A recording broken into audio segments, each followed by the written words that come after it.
is the head of the man, and my inside is keen as the hawks by my bed I invoke thee. I am the only begotten child of my father and mother. My father is dead. My mother bore me with labor and pain and fear. By my body I invoke thee.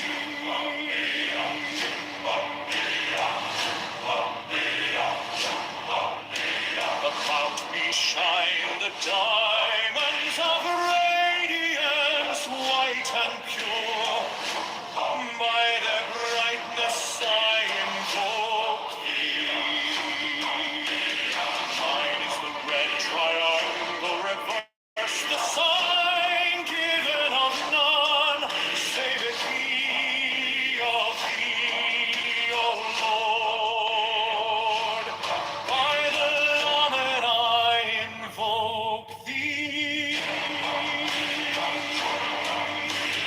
Mine is the garment of white, sewn with gold, the flashing of day that I wear. By my robe I invoke thee. Mine is the sign of a prophet and typhoon. By the sign I invoke thee. Mine's the turban of white and gold, and mine the blue vigor of the intermediate. By my crown I invoke thee. My fingers tremble on the beat of her, so run I after thee in thy car of glory.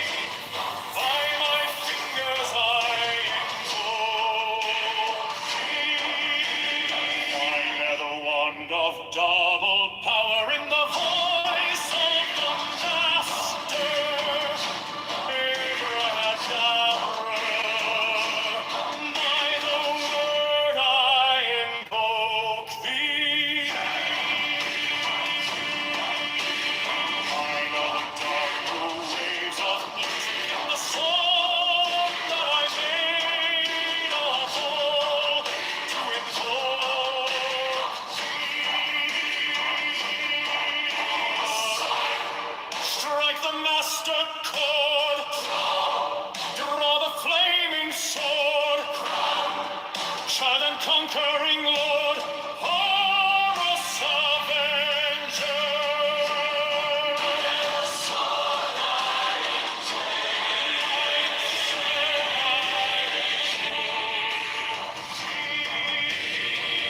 In my hand is my sword of revenge, let it strike at thy feet. By the sword I invoke the voice of the 611 are the voices.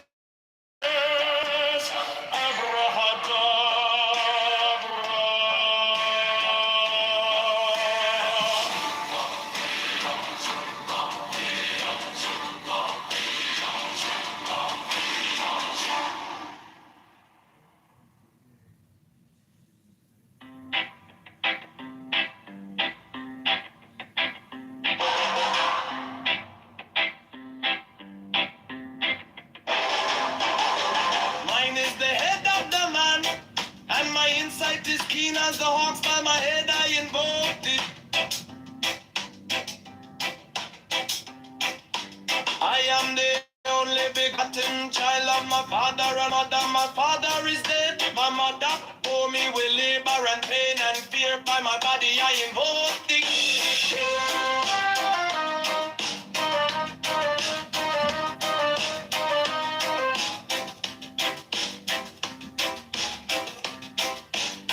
About me shine the diamonds of radiance, white and pure. By their brightness I invoke thee. Mine is the red Triangle reverse, the sign given up none. Save it be of thee, O Lord. By the Lamb and I invoke thee.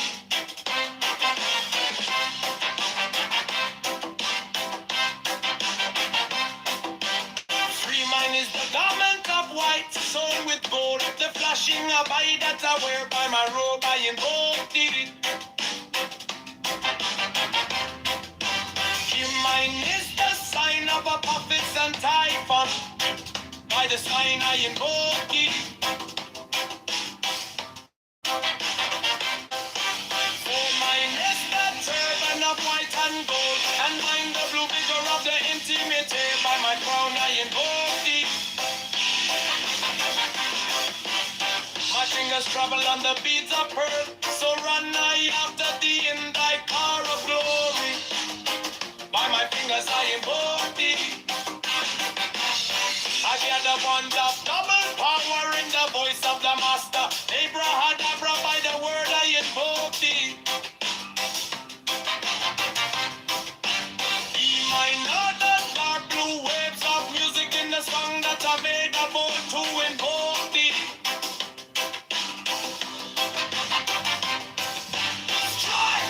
Strike the master chord. Draw the flaming sword.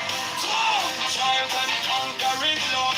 Horus, avenger, by the song I invoke thee.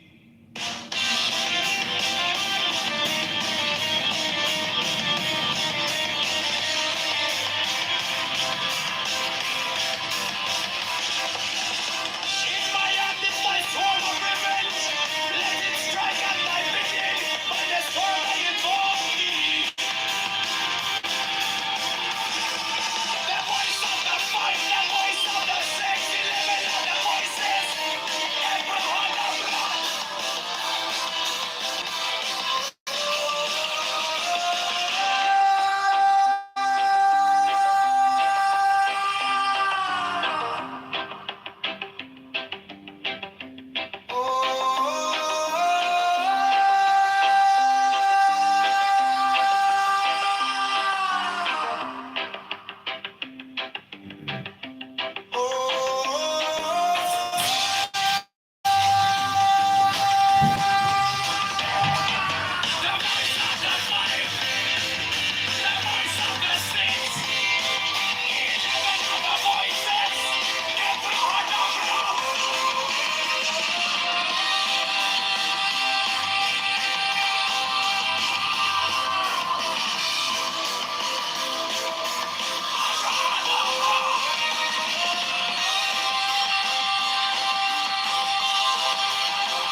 Mine is the head of the man, and my insight is keen as the hawks. By my head I invoke thee. I am the only begotten child of my father and mother. My father is dead. My mother bore me with labor and pain and fear. By my body I invoke thee.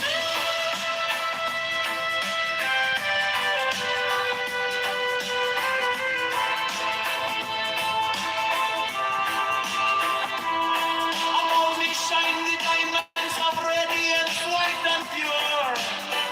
By the brightness I invoke thee. Mine is the red triangle reverse, the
All congressmen and senators are frauds. Hit these.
Mine is the head of the man, and my insight is keen as the ox. By my head I invoke thee. I am the only begotten child of my father and mother. My father is dead. My mother bore me with labor and pain and fear by my body. I invoke thee. About me shine the diamonds of radiance, white and pure by their brightness. I invoke thee. Mine is the red triangle reverse, the sign given of none save it be of thee. Oh Lord, by the layman, I invoke thee. Mine is the garment white, so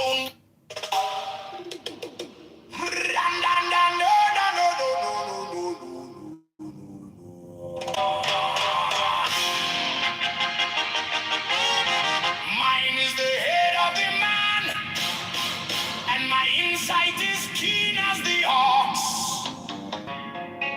By my head I invoke thee. Hey!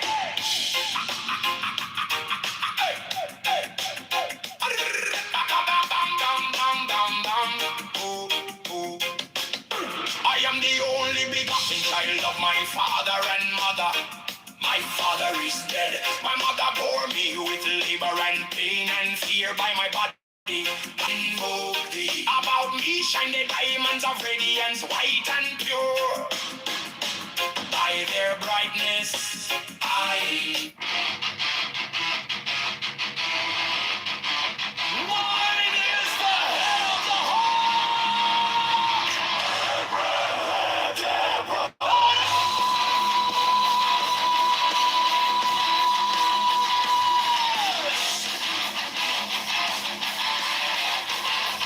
six and head of rose and cross of life and life. Giving the song and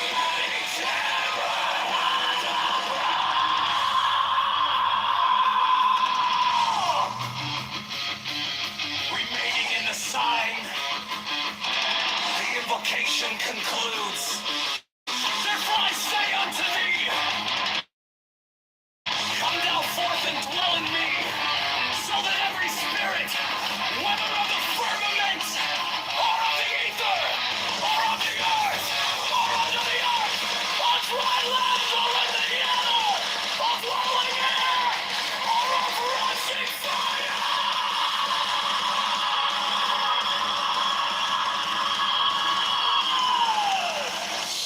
and every spell and scourge of God, the vast one might be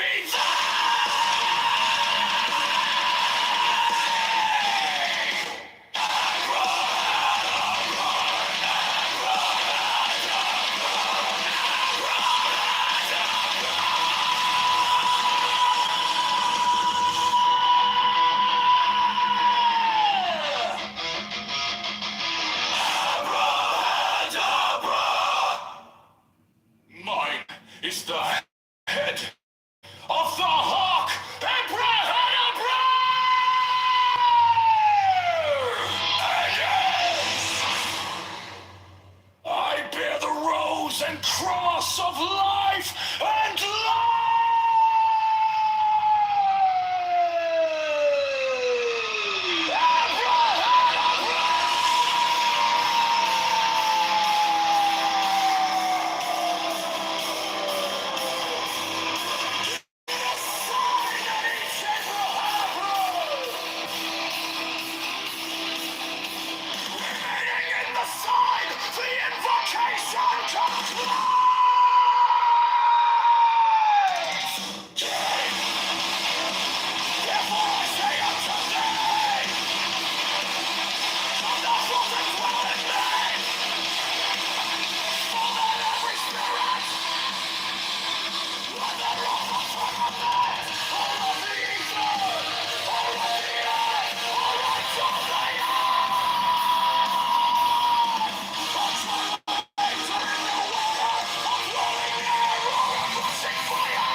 And cross of life and light, giving the sign at each abrahadabra. Remaining in the sign, the invocation concludes. Therefore I say unto thee, come thou forth and dwell in me, so that every spirit, whether of the firmament, or of the ether, or of the earth, or under the earth, on dry land, or in the water, of whirling air, or of rushing fire, and every spell and scourge of God, the vast one, might be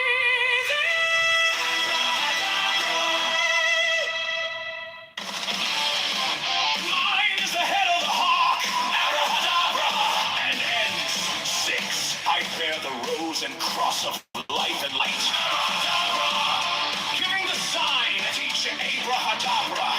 Remaining in the sign, the invocation concludes.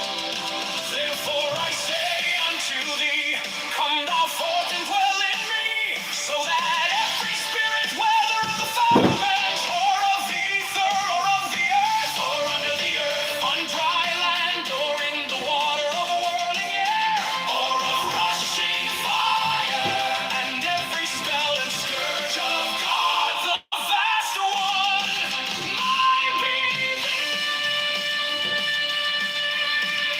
abrahadabra.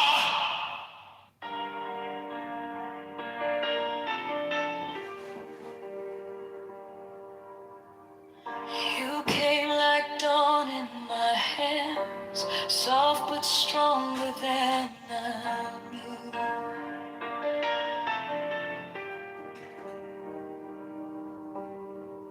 My fear turned gold in your eyes, and my whole night broke in two.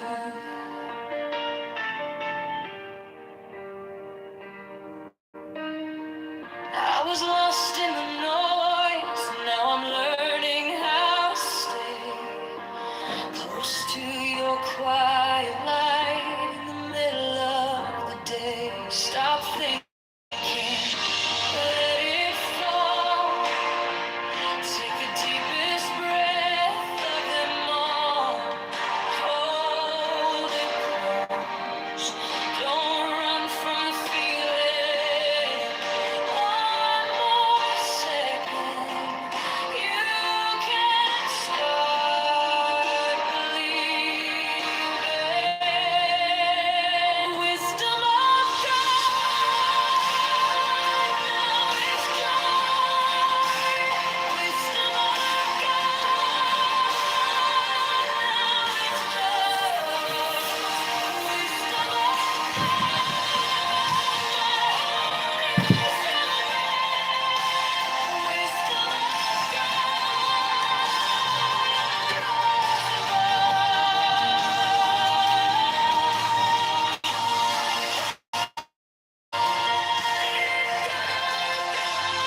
just of who I am.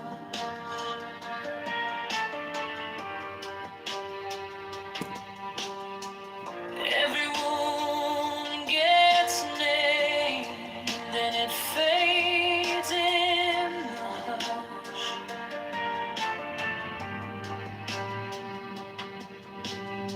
I don't need 1,000 signs when your name is in my chest. One deep breath, one brave step.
ashes of stay rain on the dust of who I was. Every wound gets named, then it fades in the hush. I don't need 1,000 signs when your name is in my chest. One deep breath, one brave step, and the rest can be blessed. Stop thinking, let it fall. Take the deepest breath of them all. Hold it close, don't run from the feeling. One more second, you can start believing. Wisdom of God, now it's joy. Wisdom of God, now it's love. Wisdom of God, my heart is open. Wisdom of God, rise above. Let it go, go, go. You are the answer. I needed to know. If I tremble, stay near. If I break, pull me through. Teach my hands to release what I cannot hold with you. 10 not 9, 10 not 11. I breathe in your holy calm, and the storm in my head lays down like a palm. Wisdom of God, now it's joy. Wisdom of God, now it's love. Wisdom of God, my heart is open. Wisdom of God, I rise above. Hold, let it go, go, go. You are the answer. I needed to know. Wisdom of God, now it's home. Wisdom of God, I'm yours alone.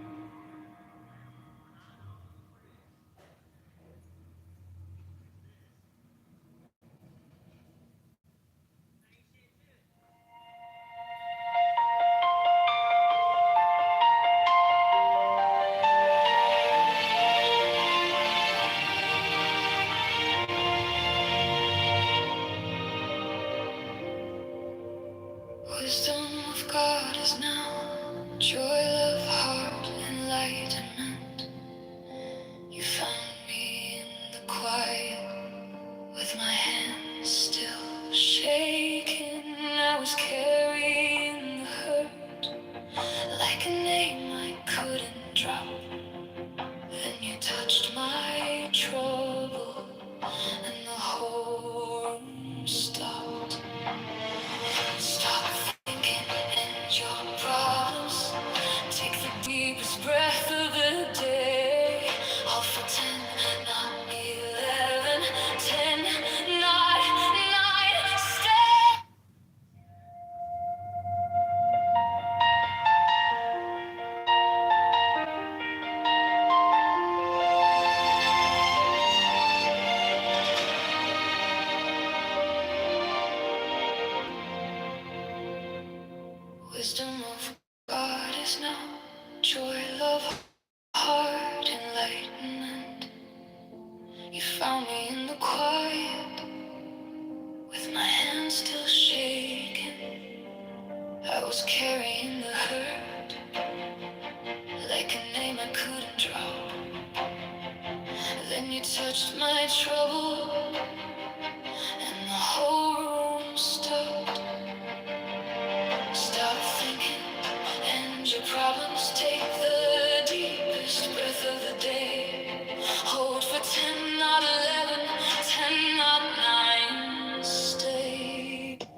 Testing, testing, testing, testing, testing,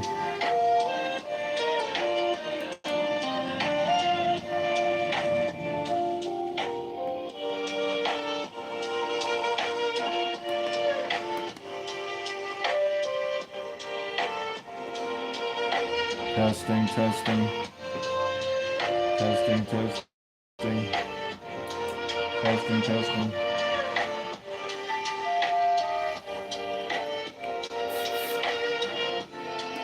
testing, testing, testing,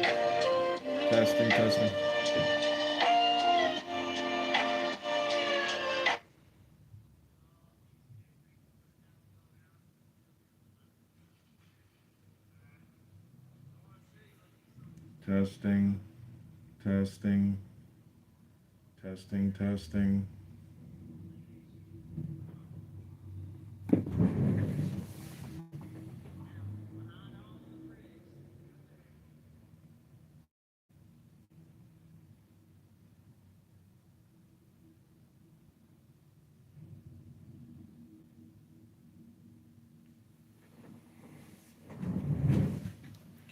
Testing, testing.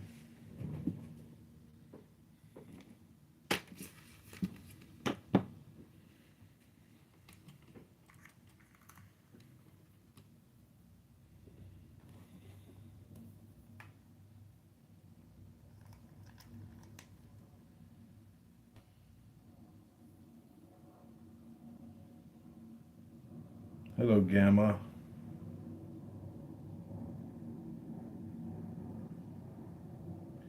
Testing, testing, testing, testing.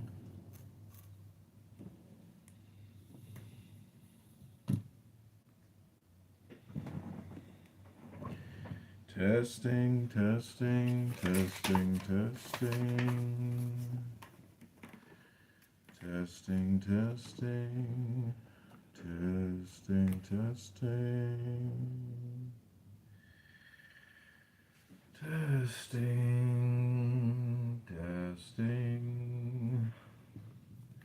Testing, testing, testing, testing, testing. My friend, I'm testing a voice modifier. I'm trying. I bought this thing on Amazon. Can you hear me? Modify it. Don't criticize it. Let's see if I get this thing to work. Testing, testing. Hello, hello, hello.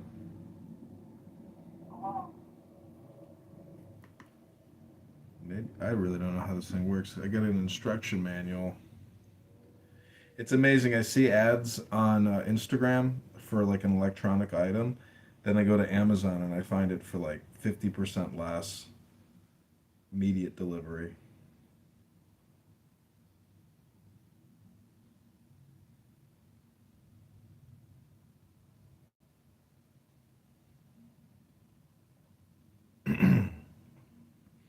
So I'm trying to bring myself to read Ayn Rand, but I can't seem to do it by myself. It seems too difficult of a task to want to have to read Ayn Rand as a 43-year-old man in my home alone. It seems like it's kind of defeating the purpose of reading Ayn Rand. But when my friends come around, well, some say potato, some say potato. The most interesting thing about Ayn Rand is her sex life. That's like, What did she do? it says a lot. It says a lot. You know what's amazing Did is, she take it? you know, Bhima. I was obsessed with Ayn Rand.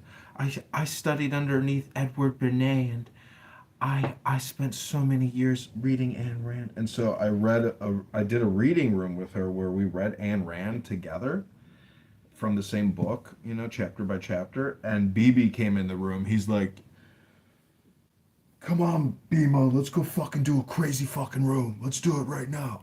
And I'm like, so I kicked him to the goo, and I was like, I'm sorry, I was there for that moment, I'm actually. trying to record something. So now I'm blocked from all his rooms, and I'm okay with that because of Anonymous. Like, if it wasn't for Anonymous, I would get annoyed that I couldn't like listen in, as like an obsessive compulsive clownhouse listener. Alumi, welcome to the reading room. We're gonna read Ayn Rand. If you want to read 3 minutes, you can read any book you want.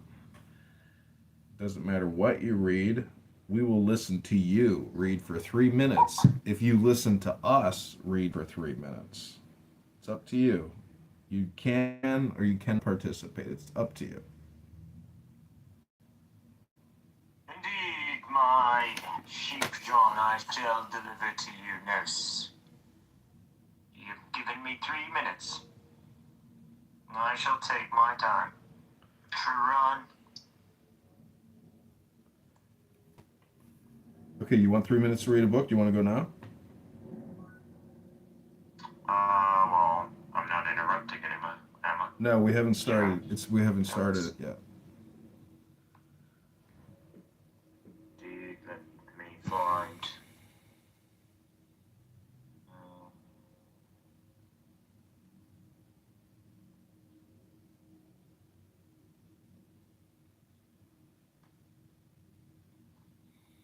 Zach, are you also capable of reading a book this afternoon? I'm driving. Got it. Oh. Let's go. This is the cave. Well, I'll take it as destiny. Alright. It is your fate to hear this.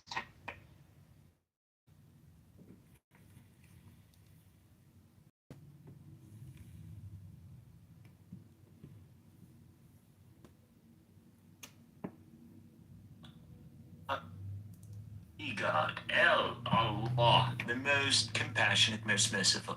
All praises is for Allah who has revealed the book to his servant, allowing no crookedness in it, making it perfectly upright to warn the disbelievers of a severe torment from him, to give good news to the believers who do good, that they will have a fine reward, in which they will remain forever, and to warn those who claim Allah has offspring. They have no knowledge of this, nor did their forefathers. What a terrible claim that comes out of their mouths. They say nothing but lies. Now, perhaps you, O Prophet, will grieve yourself to death over their denial, if they continue to disbelieve in this message. We have indeed made whatever is on earth as adornment for it, in order to test which of them is best in deeds, and we will certainly reduce whatever is on it to barren ground. Have you, O Prophet, thought that the people of the cave and the plaque were the only wonders of our sides? Remember when their Zeus took refuge in the cave and said, Our Lord, grant us mercy from yourself, and guide us right through our ordeal. So we caused them to fall into deep sleep in the cave for many years. Then we raised them, so we may show which of the two groups would make a better estimation of the length of this day. We relate to you, O Prophet, the story in truth. They were youths who truly believed in their Lord, and we increased them in guidance. And we strengthened their hearts when they stood up and declared, Our Lord is the Lord of the heavens and earth. We will never call upon any God besides him, or we would truly be uttering an outrageous lie. Then they said to one another, These people of ours have taken gods beside him. What do they not produce? A clear proof of them. Why do they not produce a clear proof of them? Who then does more wrong than those who fabricate lies against the law? Since you have distanced yourself from them and what they worship besides Allah take refuge in the cave, your Lord will extend his mercy to you and accommodate you in your ordeal. And you would have seen the sun as it rose, inclining away from the cave to the right, as it set declining away from them to the left, while they lay in its open space. That is one of the signs of Allah. Whoever Allah guides is truly guided, and whoever he leaves is to stray. You will never find for them a guiding mentor. And you would have thought Okay, they that's were awake, 3 minutes, though they- Illumi.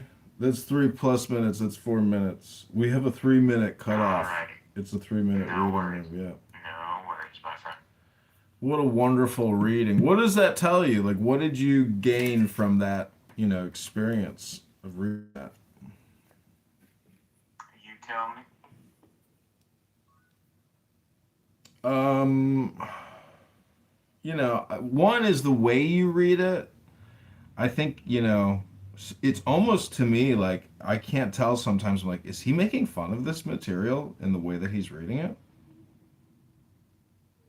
No, but God is making fun of the disbelievers, and I am simply articulating his I think he's making fun of you. I don't believe so, for I have brought forth Illumi before I become cordial with John. See, my friend thinks you're Illumi making. is the manifestation of my completion. It is the bringing out of my third eye. It is a sign that I am almost complete. Uh-huh.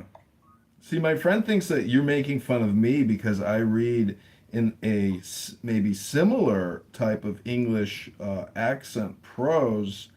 And, I gotta say, like, to me, basically super stimulus, where I know I don't sound that way when I speak to you this way. But when I read a book from 1910 written by an English, author, and I sound like maybe a queer Winston Churchill, is that how would you describe it? Anyways, welcome to Mixed is here. I describe it as eloquent English. I am simply speaking how I would speak in eloquent Arabic. So Mixed said that I'm a crazy person and I should be disregarded, and that's just what I do, and that's the way he talks. And I said that You disagree? I said Mixed was a robot, and that You his did. and he is just a highly programmed robot, and I'm okay with living with androids. That's fine by me. I would never discriminate against an android. I mean, that's my rebuttal, Dr. Mixed. I mean, Mixed, I'm just teasing, I'm just kidding around. I mean, here's my question. In claiming that I am robotic, are you saying that there's something inhuman in my responses, or No, are you just claiming that I am exercising some kind of control over myself that is near robotic and somehow inhuman? no, I'm just trying to come up with something to insult you with. Listen. What I said there was honest and true. I genuinely think you are a nice, interesting, smart person. I also think that you suffer from a compulsion specifically about this app, like you're reckoning with what's going on. It puts you into an unhealthy. I would say you feel somewhat naked, maybe insecure, and like it results in a compulsion. And like as a result, yeah, the best advice to most people is to ignore what you say. Yeah, well, I mean, it's just your opinion, and Again, that's not the advice I'm giving to you. I'm not telling you to ignore or that what you say is not valuable. I'm telling you what the best advice I think is to give to anyone that hasn't yet met you. no, I get it, but see, my response All right, is John. if we were to play back what you just said, and then we were to put it in the frame of a projection, that's your problem. That's my opinion about the projection. I think John wants Work your projectionality on me. I think John wants to work with people. I just feel like people are too dumb, and you are not Christ, John. You're not going to change these people. Did I not just read to you? Jesus didn't change anyone You either. are not going to guide those who God has sealed. That's it. Isn't part of his message he failed in his life, right? Like he committed his life fully, and thus it was so pure. So like everyone should commit their life fully, knowing that they will fail. No. No, you have missed our recitation of the I don't know. I Holy just see a bunch of failures around. I just thought you guys were committed to it. Here, let me find that. Damn. And you would have seen. Oh, here we go. That is one. Whoever Allah guides is true. No, no. Whoever he leads Illumi, to please stay, hold. You will never find further Illumi, guiding Illumi, you gotta hold on. This is a He to desire me. Illumi. This is a 3-minute reading room, and it's my book club. It's my nonprofit. You know, I met with my psychiatrist. I took McZed's advice, and maybe I am crazy. It's part of the terms of his parole. Maybe I am crazy, and so you know, according to McZed, how would? It's just a question of reckoning with your insanity. Okay, so how would you? What would your? So explain to me your diagnosis and your treatment plan. Okay, my diagnosis, my sense of you, is that you're on this app compulsively, and that you specifically engage in performative presentation of your thoughts, which I think because it makes you uncomfortable to maybe, like, I don't know, share and talk honestly, the way you sometimes do, like with me in smaller rooms, but like I never see you do to a stranger or to like a new person. I see you, making announcements, sort of mindfulness declarations, which would be okay if like there was a consistency to it. But the only consistency is that you kind of push it to the level of annoyance, control. That's where it leads me to feel like there's some kind of insecurity, the dominance you feel the need to exert. And I'll tell you this also: regardless of the dominance you need to exert and attempt to do, you have a very striking voice. Like, you do draw people's attention. I notice when you say absolute gibberish, people are captivated. And all I'm saying is, like, that's a gift, and maybe that causes some of your embarrassment. Maybe, like, people pay attention to you, so then you feel exposed. I don't know. But, like, I see the compulsion. And, like, in terms of self-control, like, what would I prescribe? I would say, like, you don't have to speak all the time. And, like, you know, right now, you're listening.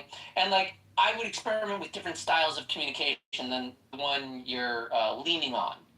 This like announcer of mindfulness persona, right? You can also walk in softly with like an interesting question, a polite little poke, barely even, maybe even just a qualifying question, not like a confrontational, just like, hey, where did you say you were from? What language were you speaking? Like anything boring alternative to your high intensity announcer of declarations of mindfulness.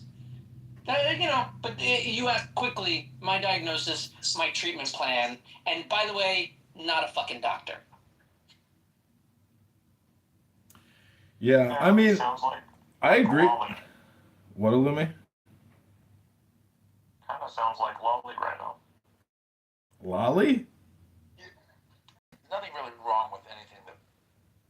Well, you just have offered criticism and no solution. No, that's not true. I did propose a therapy approach. I said that there were specific styles of like more low intensity communication that he could play around with. And like I get it. Like part of the fun of this app is you can go to high intensity communication, and like there's always a spot where it's like proper. I'm just saying like. For your, in terms of my sense of not being a doctor, but knowing you as a person and people, my sense is you need to chill out and like flex your more mindfulness relaxation muscles in your communication. I agree. And I think you sense that struggle, which is why like for you it's kind of silence or this radio persona. And like again, not a doctor. I'm not saying this is actually a good therapy. It just seems to me you could exert some self-control over your own speech and benefit from it. It always keeps running. I agree, you know, and I told get you one day, Royal, and you will be on my block list. my psychiatrist is like, "What are you doing positive for yourself?" I said, "Well, I'm trying to organize a book club with veterans that have PTSD or depression." And he's like, "Oh, that is a very good idea. That's very smart." And then, so you know, they liked that I was doing that. Try to get them all like those therapy drugs. Well, I got prescribed. I got prescribed. I got prescribed the medication. I'm talking about like the good stuff, the clinical trials that they're doing for PTSD to specifically treat the trauma. I think MDMA is the one that's like really, really good. All I'm Well, saying is like, Not experimental. the veteran yeah, that's what I'm saying. veteran Dude, that's what I'm saying. affairs. It's in clinical trials, but it has excellent results. It's in your wheelhouse. You're already crazy. It could probably chill you out, and then you just be a drug connection. That's an easy moneymaker. Come on, man. So the You get veteran, paid by the government to go dose the fucking veterans? yeah, the go ahead, government, man. the government offered me $300 to do a magnetic procedure, where you go under high power magnetics, kind of like electric. I think it's just what they call electric shock therapy nowadays. To tell you the truth, I think they're just relabeling it as. By the way, like you're probably not wrong because they do use that, and as terrifying and brutal It as actually works. it does work. It works sometimes. It can be super brutal, and it was really abused in the past, but it is still like a viable technique. Honestly, on a far like lower dosage, they like investigated other stuff. Like sort of little tinkerers with like 9-volt batteries and like little skull caps. They are able to simulate some very interesting brain states based on like a skull cap and the right electrons. Just like the right signal, the right megahertz, and the right variance, like whatever. It causes an effect. And a weird measurable effect they saw was they had a person try to play like a video game that gets progressively harder the longer you play until the person, of course, the person dies. And then they put the cap on, and then the person just sort of went right through it. Didn't struggle at all. Got the terms. Didn't. It never got hard enough. At some point, they beat the game. Got well past where they were before they had the thinking cap on. Well, what I'm saying is like, I told you should my be surprised that electrical signals by the brain can actually have tremendous therapeutic value. Yeah, I told my friend here, because the psychiatrist asked me 9 questions, and he said, you're borderline personality disorder based on your responses off of this diagnostic questionnaire. And my friend was diagnosed with this as well. And so, he said, so what you gonna do with your life? What's your plan? You're 43-year-old. What you gonna do? And I said, well, doctor, I said, I see your white lab coat up on the wall and your big degrees and all that. I was like, do you think you could just lobotomize me? Could you lobotomize me? No. And he was like, why you want to be lobotomized? Why you want to be lobotomized? I said, I don't know. This is psychiatry. Do you guys do lobotomies anymore? He's like, no, but you can do the magnetic therapy treatment. I was like, magnetic therapy treatment, all right. And he's like, and we'll pay $300. We will pay you $300 to be a part of the experiment. I was like, all right, $300. Great. You're being defensive. No, I'm describing to you my experience. A lobotomy. No one has suggested that your brain is a waste of matter. No one's done that. We value your mind. We value your insights. We value your perspective. What we don't do is your uncivil behavior. And that's where we say you can exert self-control, or you can medicate yourself into a way that the rest of us can interact with. But I value the uncivil behavior. It validates my own uncivil We do a little bit, maybe. There's a place for civility and uncivility. But the public space, for people trying to talk, usually when I find, they don't love Okay, so contribution. McZed, like I'm filming other rooms right now as we're speaking, and in And those I go other for harmony amongst the humans I know. rooms that I'm recording, there are green beaners like Marshall Rankin and Scott Jones and Deborah and all these other what I would call elite liberals on this app. And if you listen to what they say and how they say Is it, Marshall an elite liberal? yes, he absolutely is. He's in the stratosphere. He shares the green bean with them. Anyways, my point is, when you listen to what they're saying, they speak as if like they are the leaders. And what they're talking about, it's in terms of the topic itself. And if they are, because when you listen to them, again, they're literally they're talking about doing their former actions, they're talking about future actions, and there's even hardcore liberals on this app that are saying prepare for bloody civil war constantly and screaming it. And I just think they got no class, no intelligence. They don't understand, the thing is they are the ones who use the term MAGA constantly. And anyways, I'm just saying from like an observational perspective, in terms of like mental health and what people are talking about, I mean, they talked about tampons in bathrooms for boys in the fourth grade in Tim Waltz for like 20 minutes.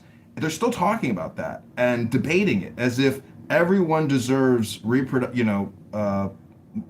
rights or feminine health care. I don't know how they were. Anyways, you get my point. So I'm just saying, from like how people are spending their mornings and afternoons and what they're talking about, there is a group of Democrat liberals on this app that are persistent, ridiculously resistant, totally unaware of like their own joy and happiness, and how they're their own worst enemies in terms of like their day-to-day happiness, and how they're screaming and every day thinking about Donald Trump. I mean, maybe they're the most. I don't think it's. Anyways, that's just my observation.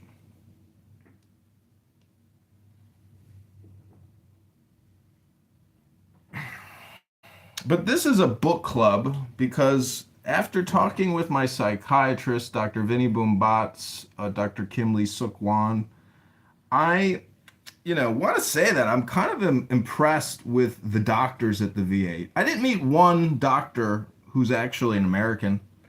Every single person working there is Filipino or some type of Asian, which, I don't have a problem with somebody's like geographic background or melatonin density or how they smell or what they eat or how they sound.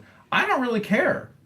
Like I'm a You metaph. mean that they were literally born in the Philippines? Or Yeah, that they were of like, Filipino every ancestry? single employee that I met at the VA has an accent, and they're not native born, and English is not their first language, and that's okay. What is their what's usually their origin story for ending up at the VA? I don't know. They got their big plaques. They went to Filipino University, came here, No, did this, obviously got they that. went to whatever university. I don't know that it was necessarily Filipino, but I'm not sure like how they end up at the VA. Like if you're curious how they got there and you like don't like that they don't look like what you expect an American to be, ask what their American story is. Oh no, no, that's not actually what I'm saying. I'm merely just reciting my observations. I don't. Again, I just said I don't care That about. they're all a bunch of Filipinos. Yeah, I don't care. It doesn't matter to me. They're working and they're hard and they're doing great work.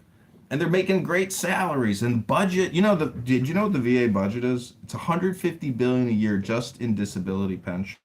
150 billion a year just for the disabled pensioners. Well, it's expensive. They got a lot of specialty That doesn't medical include the conditions. budget for the VA facilities and all the staff and all the medical device technology and all the fun. Anyways, that's not the purpose of this room. I would boost up the VA. I don't see any reason the VA should be weak. Weak. Anyways, I don't want. I don't Yeah, mean to. weak. I don't mean to talk about a jobs program because if they wanted to, they could just give all those veterans health insurance and they could go to their local hospital. There wouldn't be a giant campus that's 20 square miles of VA facilities. I mean, we wouldn't need There's it. a reason that the veterans get different health care. Oh, there's a There's a reason the reason. veterans get different health care. All right. Well, what would a Yeah. I libertarian? mean, What would a listen, I'll libertarian tell you say? this. I'll tell you this. I'll tell you this. I'll tell you this. I grant you, it should be that a veteran can also check into a local hospital and that those records just integrate nicely into the VA. But like the government has a vested interest in monitoring the specific health care of the specific soldiers that donated their lives to it. There's a different rationale behind the healthcare system for the veterans than there is for the citizens. Have you ever been to a VA hospital? No, I'm not. Well, the public can literally walk in and go to any floor they want. Go, there are offices wide open. There's no security. It's like I would. It Is is. that bad? It's a Like, what do you mean? huge. What's so bad about the place? I'm just. Well, Well, there is limited security. I'm just saying that the one that I went to was the laxest I've ever seen. The one in Chicago's So hard. there's at least like a door, and you press a button, and someone opens the door. No, and locks no, the door no, for you. no, it's not like. So it's an open door. You walk in, and there's a guard somewhere. Violate the parking, they show up, and then you get a ticket, and then you realize this is a federal. No, no. Every facility is a little different. The one in Chicago is high security because they deal with Chicagoans, and a lot of them are actually like gang leaders, from Vietnam. They literally go in dressed like pimps. I said to this one guy, I was like, "What? Excuse me, sir. Can I ask you why you're dressed like this? It's so magnificent. It's an incredible outfit." And he says, I'm in a crew. I said, oh, excellent. Thank you. Anyways, this is the Ayn Rand Objectivist Room. Thank you for coming here. We can all read for 3 minutes in this safe space of reading a book.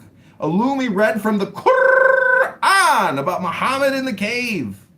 My friend is driving a car. Zed, have you ever experienced reading a book on Clown House?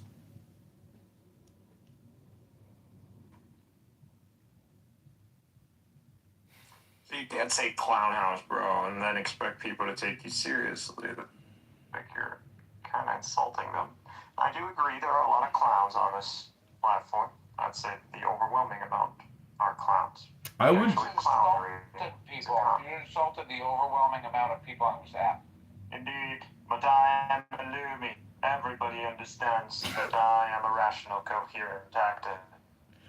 See, maybe I'm insulting, but like, I think I get equally roasted. I mean, I went into a room about spiritual awakening and union with God, and I was talking about the Bhagavad Gita, the Upanishads, the Vedas, the Tanya, the Torah, all these spiritual books. And then Zed says that's just a crazy person, and that's just how he talks. Nobody cared about what I said. Didn't matter what books I mentioned. I'm just, completely, insulted and made to. So when I say that this is a clown house, and you guys are in my tent, I got the green beans. I mean, there is something about these green beans that people respect, which I really don't respect. And it's not a me problem. It's the way that this app is set. It's not open for debate. Like, I'm blocked from all rooms. Marshall Stankin Rankin, this trans person over there, that trans person. I'm just saying I'm blocked. So Anon to me is like the funnest aspect of this app, that I can have an Anon sitting in a room, go in, say what I want to say, and then listen to the feedback. Like, that is, interesting. But if I were to... I hate John Kitover. Yeah. And I like when people say, you don't know John Kitover? Like, that to me is like, it's working. It's working. It's just so much fun to have some people say, I fucking hate that motherfucker, John Kitover. And then somebody else says, you don't know John Kitover? Like, anyways, that's, to me, isn't that like fun for you guys to, I think it's funny when they're talking about somebody and you can't figure out who they're talking about, and they're going on and on and on, and then eventually your lid like starts to dawn on you, and they're like, well, we have people in our midst. When we have people on this app who choose to spend their time threatening and harassing others, we have people on this app who spend their time, and then you realize, you're like, oh, okay. You guys just get over?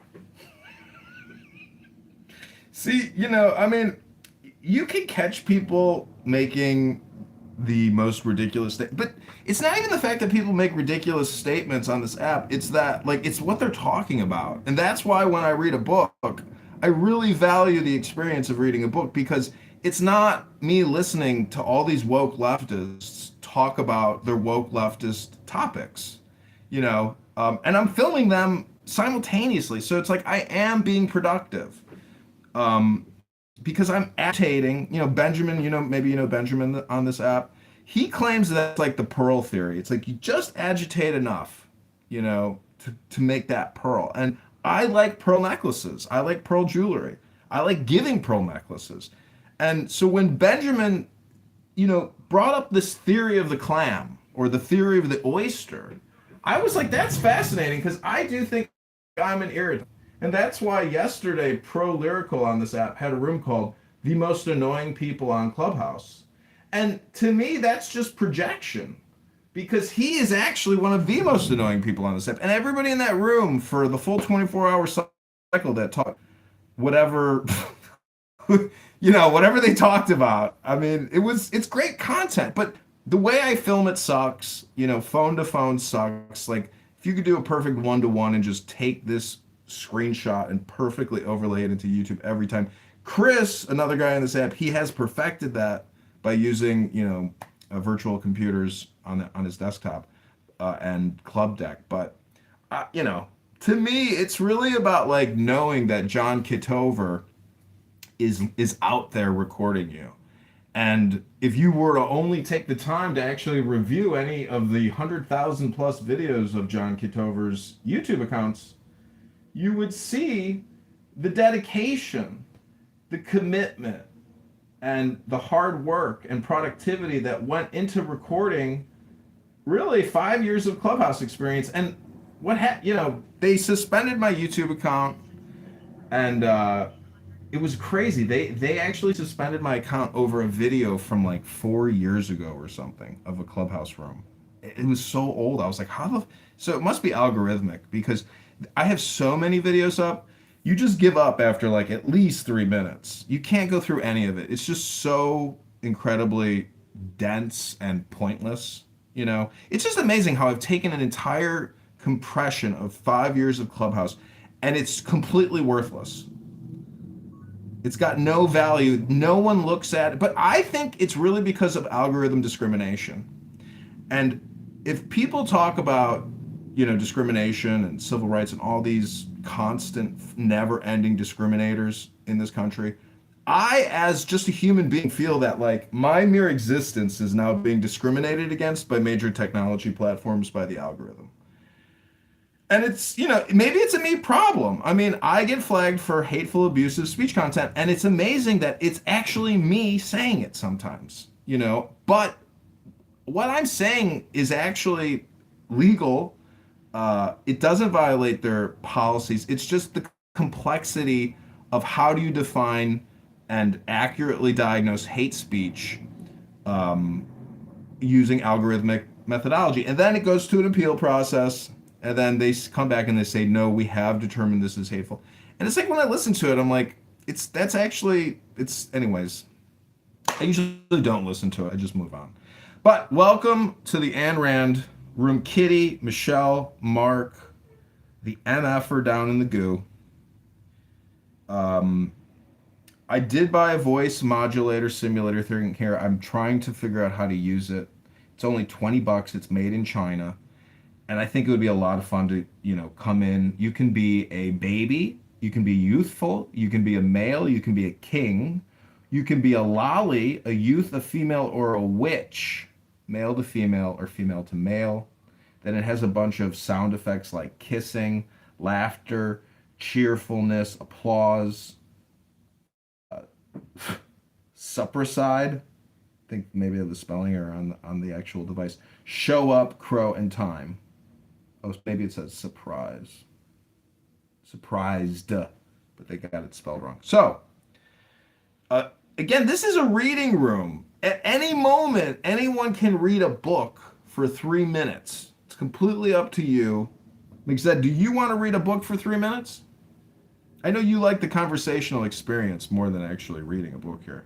I like the book conversation experience. Kitty, do you want to read a book? Michelle? Mark, you got 3 to 10 minutes to read a book here. You can do it. I have faith that we can read books as humans again. Michelle, welcome.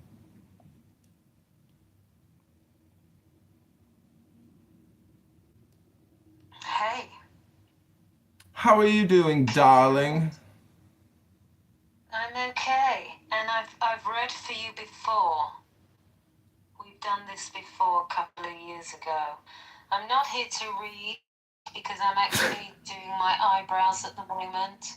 But I just wanted to say and talk to what you just said. You said, if you manage to have the patience to go through my Instagram accounts and see the 5 years, how much hard work I've put into this. Well, I've done that. I only did that a couple of days ago. Somehow you just landed in my algorithm, and I just went through that rabbit hole, and I came across a couple of incredible Clubhouse rooms that I was in as well, and honestly, it's very, very entertaining. Borderlining genius, with everything you do in the background, and seeing your reaction to things that people are saying. I thoroughly enjoyed it, John, and I was listening to you the other day on X. You were live streaming a clubhouse room through X, and I'm on X quite a lot. And yeah, I just wanted to say I appreciate you and the work that you do.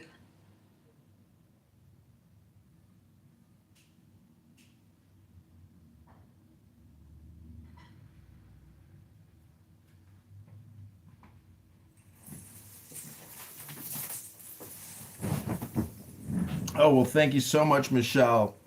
Sorry, I just had to call the cops on somebody. Uh-oh. What was he doing or she doing? What happened? This is my new thing while driving in a way that I don't like. I just call the cops right away. I just instantly pick up the phone and I call the cops and I say, I'm headed southbound on Jefferson and I'd like to report an erratic driver, license plate Charlie 69er. It's a black sedan driven by a young black male. Person is weaving in and out of the driving lane. I'd like to call to report an erratic driver headed southbound on Jefferson. Thank you. And that's what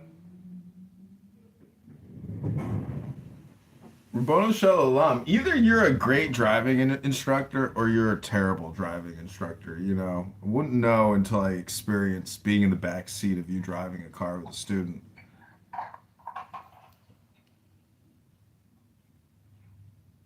But thanks, Michelle, for that. Mixed, you're in so many of my videos because, I do want to try to capture intelligence, 15-second clips. So I clip you a lot.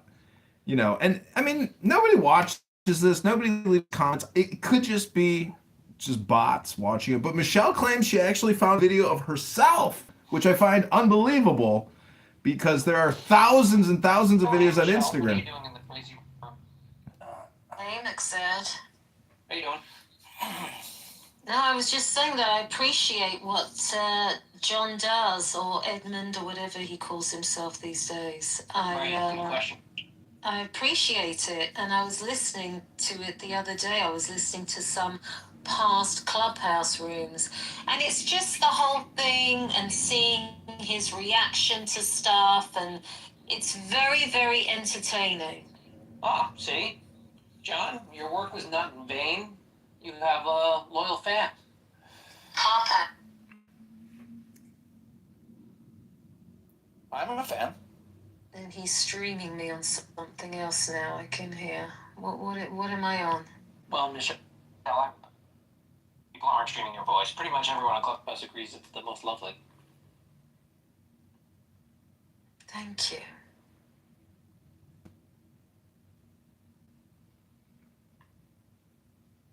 So, I've been reading this. I'm trying to get to this book. It's right in front of me. It's called The Virtue of Selfishness.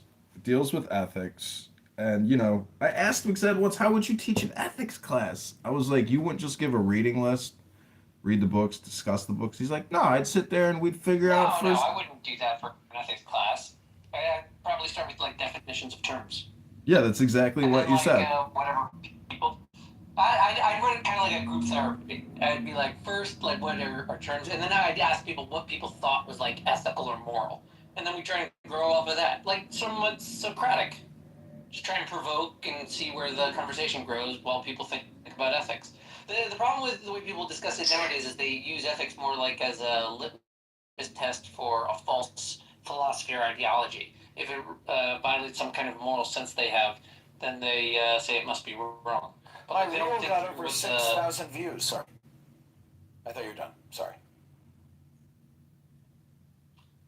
they don't think through the broader concerns in ethical systems, like what we're getting at with ethics. Right, that's very true, but also... It's hard to put your finger on exactly what ethics are about. That's very true. But also, my reel got 6,000 views, and I'm going to put the link in the chat. I put the link in the chat. Impressive. Yeah, I mean, how do you Hustle and flow. the thing about the ethics that's interesting to me is it's like if you try to solve one problem, it creates another problem over here. So it's like it is intertwined with economy, with social, cultural, medical, industrial, military, industrial, banking, industrial, energy. It's like it's all there's ethical, you know. To me, the left woke political communication shows that their communication isn't really based on high value ethics. I mean, I think you said once that, essentially we don't, we have an ethical problem in society and that's why we have all these issues, no? Well, I don't think we teach ethics or ethical reasoning very much. I'd say the closest you get to studying ethical reasoning from like the broad educational system is like history, and then if you specialize in it in college, but like it's a worthy study. History is more like his story. Am I right? It is a bunch of stories, but I love that. I love it that. converges. It converges into a singular narrative that is accepted as true. Okay, so I think maybe I'm the only one capable of reading books anymore in 2026. I mean, imagine a movie where a man discovers that, everywhere he goes, he can't find one person reading a book or willing to read a book anymore, and he's the only one who has a superpower to read books. I mean, I went to Chabad for a mega Shabbos last Shabbos, and I looked at the rabbi's daughter in front of a bookshelf reading a book like a robot. She was going reading, from that big blue book. And Yeah, you don't understand what she's doing. yeah, she's reading, right? But she's like using her tongue to like. No, but no. You mean you don't understand? She's producing a reading. She's performing it or preparing for a performance. It's like what she's doing is closer to an actor or orator or speech giver preparing to make a declaration with correct pronunciation and intonation. That's what she's preparing for. It looks like a robot to you because you're not appreciating the form. Like sec. Yeah, I just wanted to say I'm Jewish, so please don't.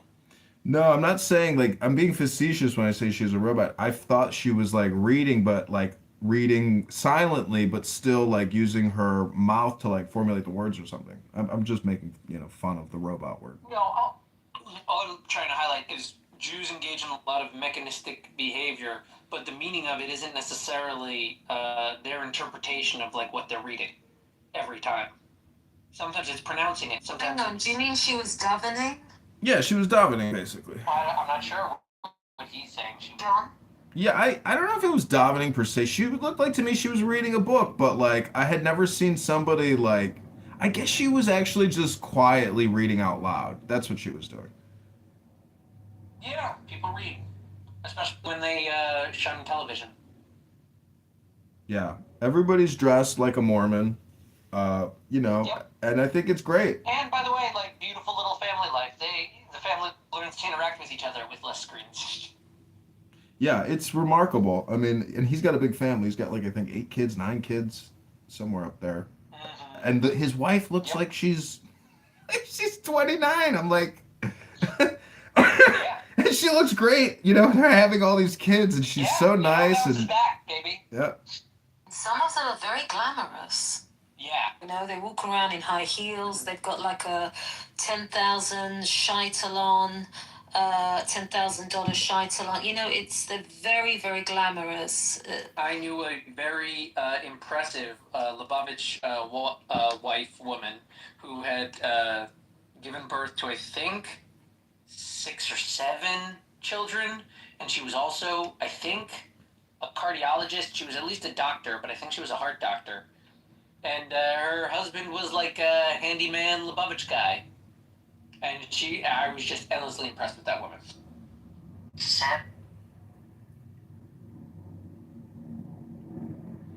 Yeah, I know a very wealthy family in Beverly Hills, and like, the matriarch mind like flows down into the husband and the sons. Like she is the shot caller of the family, and you know, that's what being like a powerhouse CPA, you know, mathematician, highly educated, gets you. Like it gets you in an executive uh, individual who can do a complicated analysis and submission and focus and concentration. Because when it comes to taxation, if you've ever looked at the IRS code, like the code book, I mean, it's so fine print and it's such a huge book. You're like, I mean, that is probably the one coolest thing probably that CPAs are doing with accounting, is for taxation purposes and using AI to essentially give you your justifications from that massive tax code book. I'm sure a lot of tax attorneys are doing that. I would like to read Ayn Rand. If somebody wants to hear me read a book for 3 minutes, I could tell you about my lawsuit against Scott Bessent and the IRS. I have a May 21st pretrial hearing with an EEOC judge. I just got a demand letter from an IRS, chief counsel, asking me how much I was asking for and how to justify it. I asked for 230,000, 2 years of lost wages, 10,000 for therapy, 10,000 for lost pension and retirement benefits, 10,000 I think for lost health insurance benefits, 230K.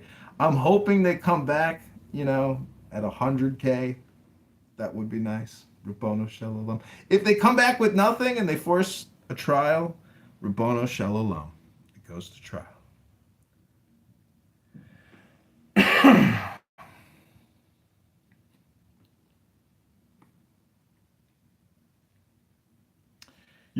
I since I've run for two elected offices, I've had to go to quasi trial, quasi political trial for petitions, and that whole experience of the communication with the lawyers and the judges has conditioned me to eventually draft documents and communicate. And one of the attorneys in my congressional trial, the guy who challenged me on behalf of Darren LaHood, he said in an email to the judge, "This guy just spews gibberish," something to that extent. And it was ridiculous. This lawyer wore a baseball cap to the trial. His arms are all tatted up, and he had a toothpick in his mouth. I couldn't believe it. I was like, and he made $150,000 at that trial to get me off the ballot. Can you believe that? It's fucking amazing. Kitty, welcome to the room. Did you want to read a book? Because I'm about to read a book, and if people leave, I understand, because people want live experience. They don't want somebody reading a book. But I am convinced that I may be one of the last people alive who can read a book. Now, there's a lot of college students out there who may claim they read books, but do they really read books anymore? Do people go to the library and actually check out books that are 100 years old?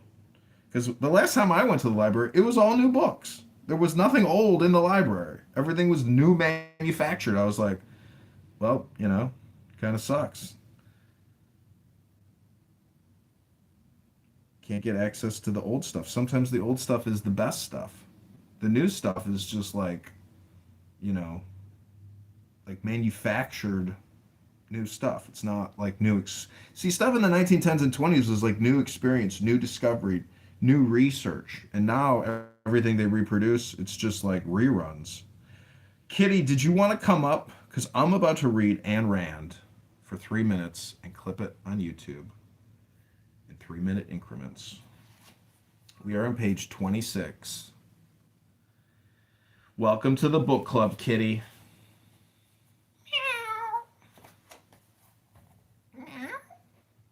You know how a cat says hello, Kitty? It goes like this.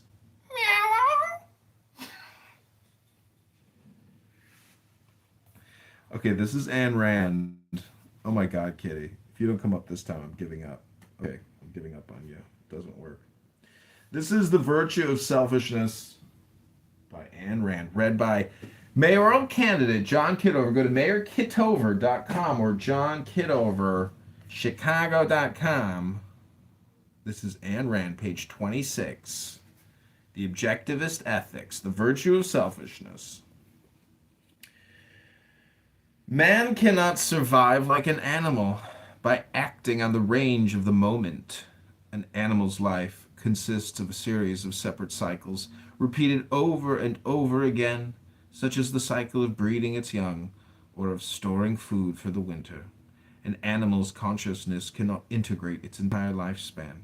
It can carry just so far, then the animal has to begin the cycle all over again, with no connection to the past.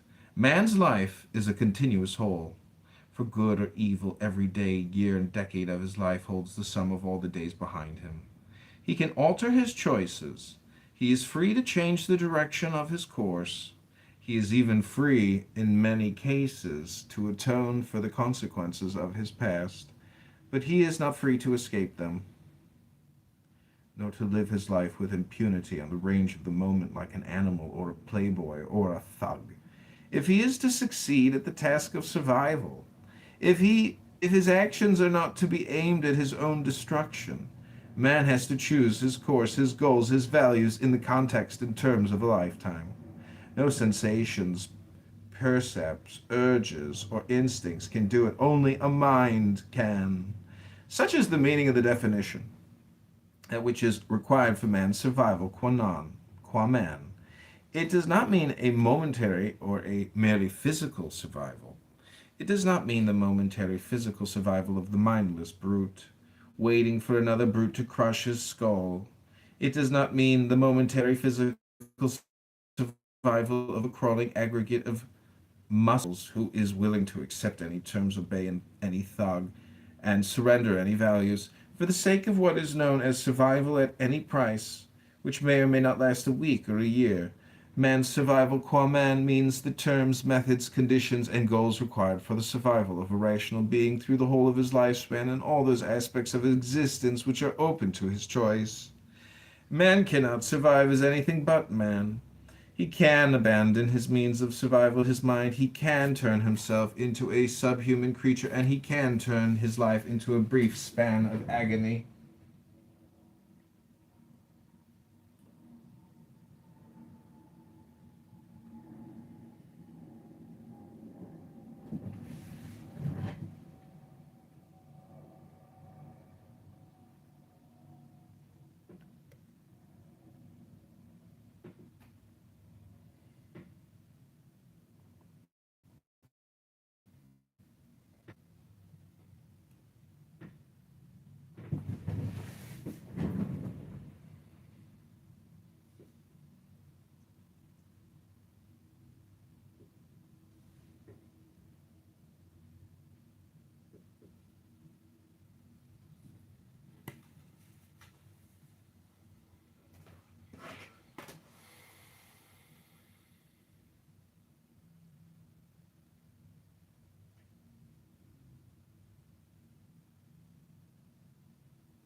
Be in the earth and operate in our functions in its proper perspective, but moreover prioritizing his presence over everything. With that, I'm going to yield my mic. I thank you for allowing me to share.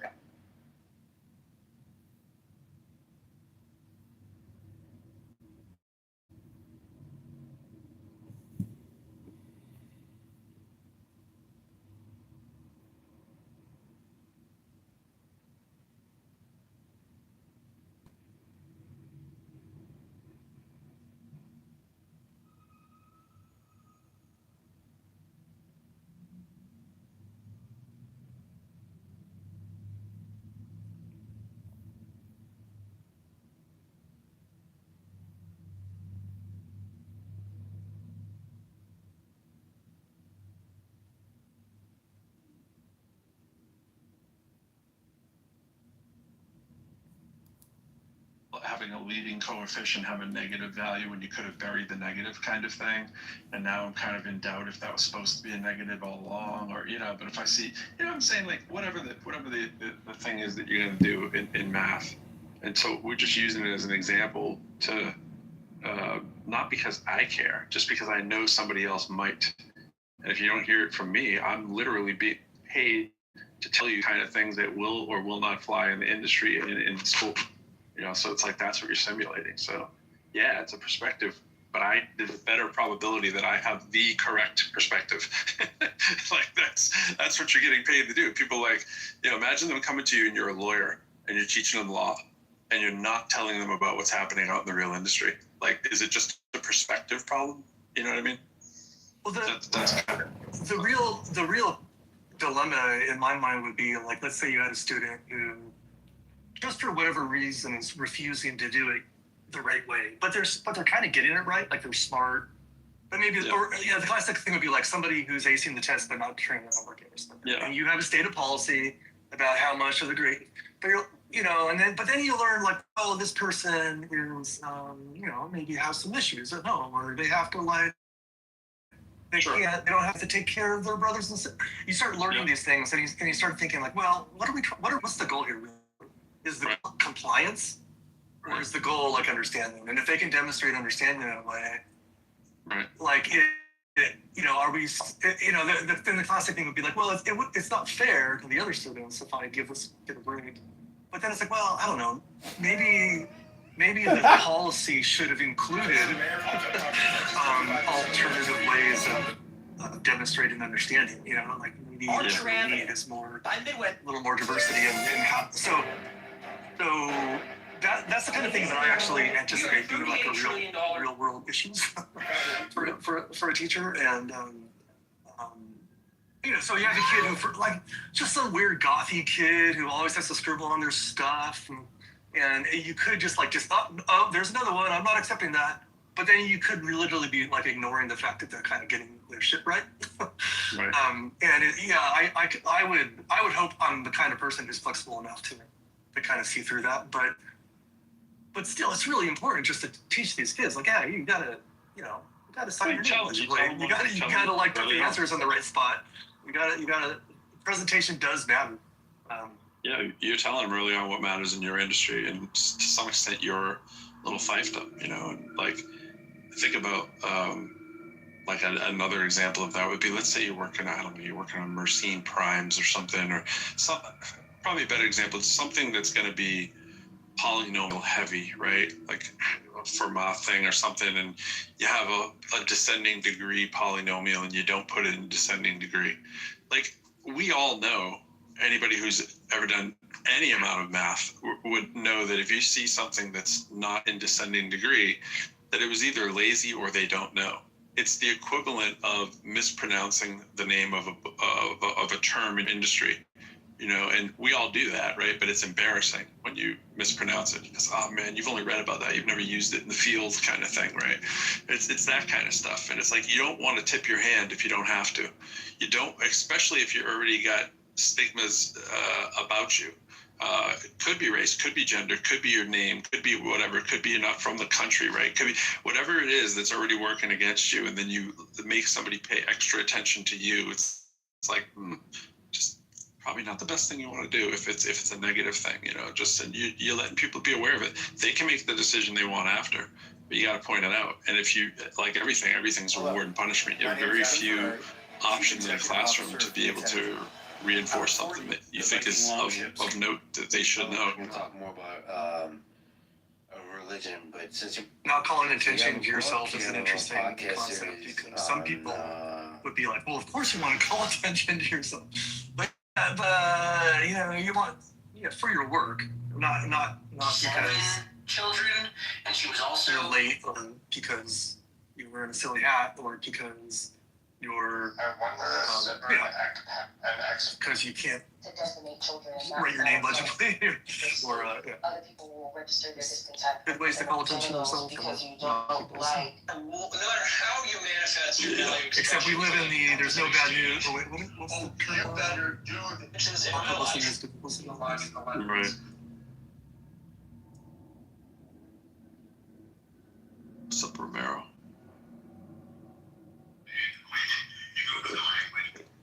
what's going on? I was just listening to some bad Benjamin points earlier, talking about not sucking. Benjamin was showing me how to suck. He's like, this is how you do it. Grab it by the ears and let it go.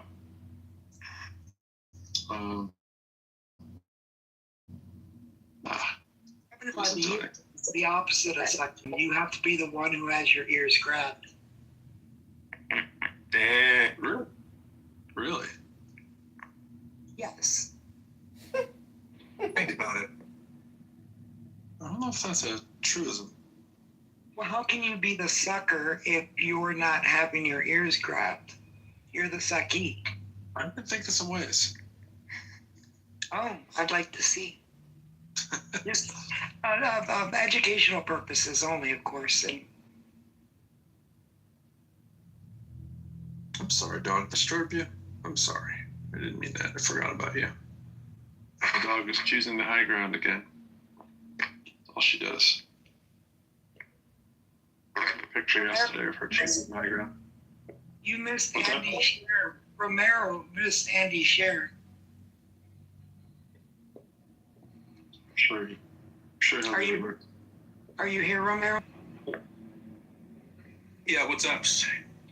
He's got an image in his images that shows his big, hairy, white wiener on his love sack. I think the wiener part is the stretch. I mean, well, a dog is white a and wiener. hairy. A dog is a wiener, right? Is a dog a wiener? It's not a wiener. Yes. That's for I sure. don't think so. I don't think so. No, it would have to be what's that breed of dogs? Yeah, They're really long. The little long ones, whatever they're called. Yeah, Dash hounds. dash hounds with their little stubby legs. More commonly known as a hot dog dog. He's got a really big-looking dash hound. I don't know about that, but Is it okay. though? I think the correct name is hot dog dog. I mean, like that's a perfect example. That breed is a perfect example of everything that's wrong with eugenics. They were bred for a purpose. They're a proud breed. Speaking of eugenics, where did Benjamin go? He might have felt embarrassed. Maybe can he feel embarrassed? No. That is hilarious. Benjamin never be embarrassed. What would you have to be embarrassed about? Yeah, like I wonder, like, does he ever feel shame? Can he feel shame? I'm not sure. I think he revels in it. John has a lot of qualities that are similar to, not John, I mean Alistair Crowley. He has a lot of Benjamin viewpoints. I don't know if Benjamin's ever heard them before, but it's like you guys share a lot. It's like you guys get bagels in the morning and discuss these things. It's like, oh my gosh, this is Benjamin straight up. What's up, sir? Yeah, in a room earlier, I think it was Romero who was saying, like, maybe it wasn't you, Romero, but somebody was saying that the problem is profits. That, this quarterly... Maximizing profits. Maximizing profits is the problem. If you're going to quote me correctly. Okay, so maximizing profits. Maximizing profits, not necessarily trying to grow quarterly profits consistently. Right. And it's like, so, but what does that mean? Like, what industries and what activities are being done to increase and maximize profit that you object to? This is in line. Give me a second. I'm eating sweetbread. And again, this what Romero was talking about was in context to what, let's talk about MAGA and let's talk about Donald Trump. And so Romero brought this up in that context. I'll break it down for you. Just about every American evil, from colonialism, genocide, slavery, Jim Crow, the sort of the apartheid system of gender in America in the early 20th century that still kind of is there, very much there. The polluting of the environment, the destruction of the environment, the polluting and destruction of people's health, all of those stem from maximizing profit, right? And it's if you spend like 5 minutes thinking about it, right? I think you'll get it that all of those were motivated by making more money, more and more and more. So like when you go to McDonald's, you think you're eating a hamburger. I mean, you are in theory, but that meat is like as dead gets, right? They Romero, before we go through before we go to the hamburger meat, Romero, it's so hello? It's so full of bacteria that they have to dunk it in a vat of ammonia, and when it comes out, it's this gray mass that they then spray paint brown and flavor. Right, like McDonald's is the antithesis of healthy eating, and that is the basic model of the United States: franchise, maximize profit, cut corners. What? How can you nickel and dime your customers? How can you give them something less healthy to make more profit? Okay, so you started off by by making a list of grievances. It was kind of a lengthy list, and I wouldn't be able to recite them back to you because, most people can't even remember 3 variables, and you kind of said like maybe 5 or 6 things, and that was in the context of maximizing profits, and maximization of profits is responsible for Jim Crow. It's responsible for immigration rights. What was the whole list again, Romero? So, the genocide of the indigenous people, right, was to maximize the amount of land that they had to colonize. The genocide in the Americas in general was to maximize the amount of land and gold and all that and resources. So that's maximizing the amount of profit that you get out of that land. Slavery, quite literally, you steal people from one land and force them to work in another land for no pay. Right? You treat them like cattle, you breed them like cattle. All of that is to maximize your profit. Like that's what the South was so pissed about. That all of a sudden they couldn't have free labor. Right? So that would cut into their profits. Same with Jim Crow. Same with every sort of gross American problem goes back to this idea of maximizing profit. You may not see it that way, but like if you think about it, it's there.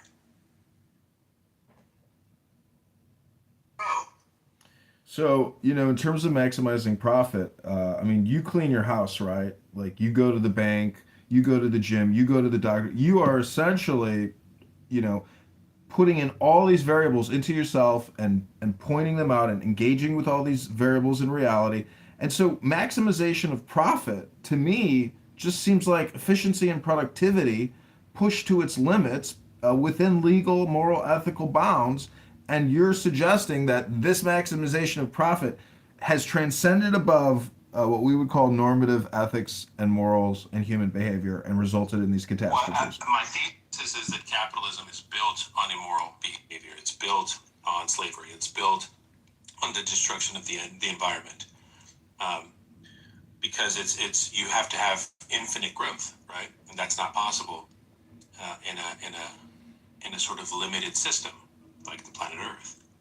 So capitalism at its core breeds all of the human evils in a lot of ways, and the destruction that we see in the world right now is in a lot of parts on behalf of like maximizing somebody's profit, whether it be the people that make all the war stuff, the oil companies, right? So like taxes, right?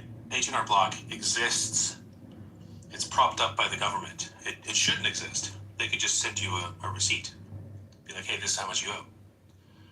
Right? But they create an industry, a middleman, that you have to pay into. That's, if I was being snarky, I'd say that's DEI for corporations. So it's in terms of there's only so much that you can, so many corners you can cut when it starts becoming harmful, right? Like the Pinto. Apparently, with the Pinto, the Ford Pinto, they figured out that it was just easier to pay out any people that died, right? And all the lawsuits it was better to pay the lawsuits than to change the design, to revamp the design. That's maximization of profits. Right? So, and if you're going to say that there's a moral component to that, I would say clearly it's not. There's no moral component to the maximization of profit when it comes design to how business is done in the United States. So it's the reason why pay has flatlined from the 70s to now, but the people at top have gone from making 70% more than their lowest paid employee to like 300 to 700 times more than their lowest paid employee. Schools, right now they hire they hire people as contractors instead of employees, so that they don't have to pay them health insurance. All these things maximize profit at the expense of the human experience, human health, and longevity, and product, and like, and just living. Got it. Okay, so well, there you go. Have that. let me ask you this: like, if you were to have a 3D simulator like Sims or something, and you were to create the ultimate simulation, of equity and economy, how would you model that 3D simulator?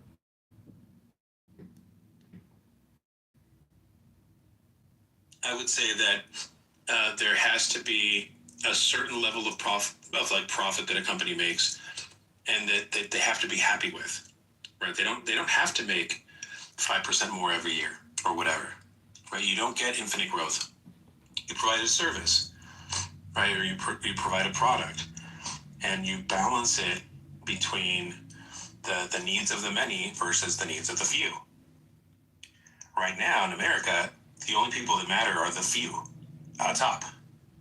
It's the reason why the Epstein list hasn't been released, or all those, or that's why nobody's been prosecuted from the Epstein list, right?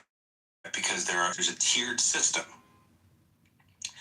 and we are basically they extract wealth from us, from our labor, from the things that we buy, and they hoard it like an old-fashioned dragon in some fucking fairy tale.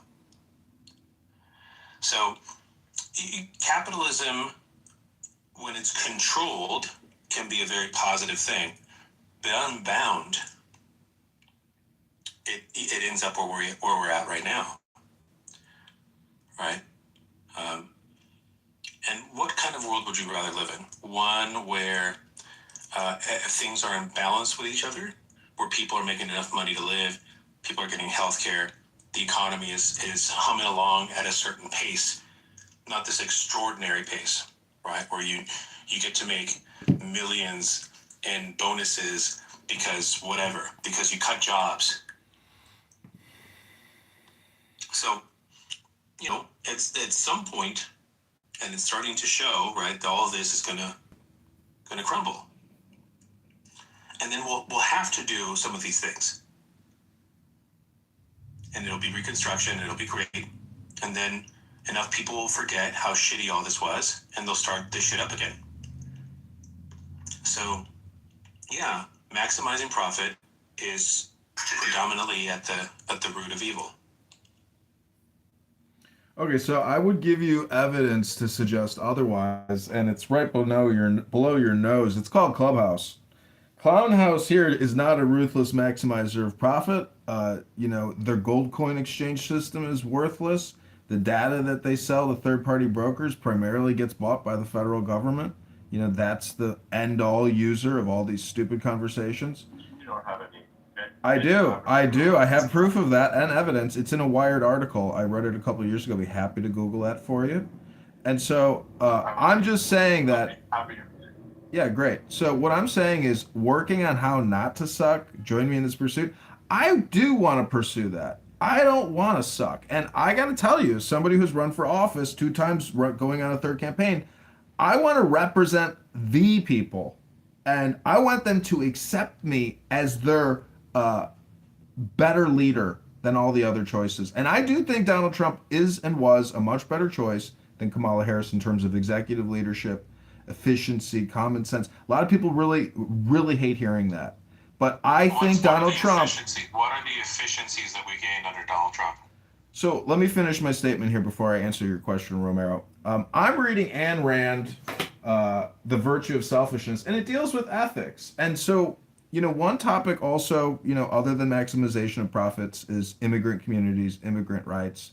And I thought today, I was like, I think our economy is actually being hurt by running out illegals, deporting them back out, because these are hardworking men that we need to basically build a country. Then I thought to myself, no, that's crazy.